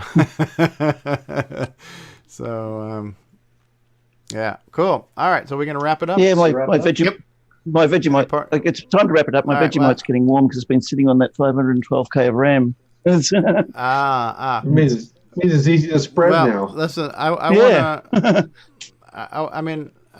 I want to thank you guys for everything, for being part of this all the time, every week, for being here. And everybody who watches, I want to thank everybody. And it wasn't, I didn't like the fact that we couldn't have a show, but it just happened last week. We're going to try to prevent that from happening. But it is. I mean, again, like, we've spent almost 4 hours talking about, I don't even remember what we talked about. So it's just become this thing where we get together and hang out, and it's been fun, and we should continue this. And it's good because of the company, so we got good company, we have good times, we hang out here for a couple hours and have fun, and I enjoy it. And I want to thank you guys for making this fun for me, and hopefully everybody else who enjoys it too, and hopefully we can keep on doing this. So thanks. Here. Absolutely. Sure. Great. Thank you, everyone. And especially for the ukulele. Thank you, Nick Marotta, for the ukulele. That has been just keeping me going every time I'm down, and I just feel like I'm going to tap out. I just listen to that bright ukulele, and it just lifts Stevie, my I believe spirits. it's what's called a game changer. I'm bracing myself. Keep going to see how this. No, I'm just saying. It always starts out positive. The brightness of the ukulele. Yanks it off the rails. Well, I enjoy it. I like playing, and I don't care. Screw you guys. I like it too. I enjoyed it. Thank you for the Coco Do theme song. It's good. It's beautiful. It's bright. It's upbeat. You can order it on everything. CD-ROM, where it comes with a free noose. Someone had to go there, didn't they? Wow.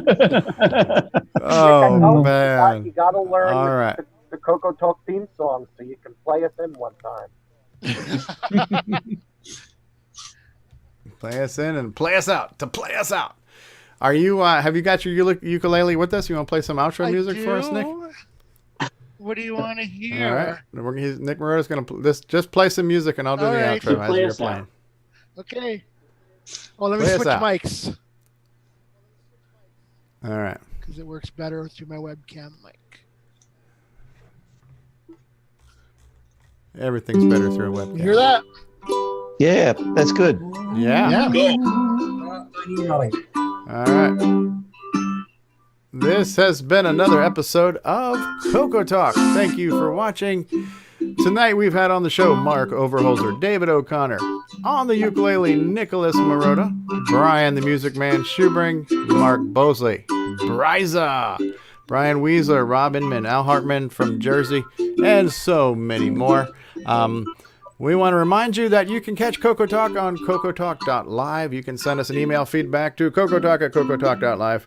Let's not forget our sponsors like Cloud9 Technologies at cloud9tech.com and Boyson Technologies at BOYSON-tech.com. What about our favorite troll, Jim Brain, at Retro Innovations at go4retro.com, and so many, many more. This show would be nothing without ukulele, and I can just sit here and talk over this ukulele forever. And if you're this is thinking awesome. about Matter of fact, suicide, please call the following hotline. Yeah, ukulele sounds good. You can't think about suicide when a ukulele's playing. Agree, Mark. It does. Yes. So this has been a production of CoCoTALK Incorporated. Copyright 2019, all rights reserved. No unauthorized duplication or rebroadcast was possible without express written permission from your congressman. Major League Baseball. And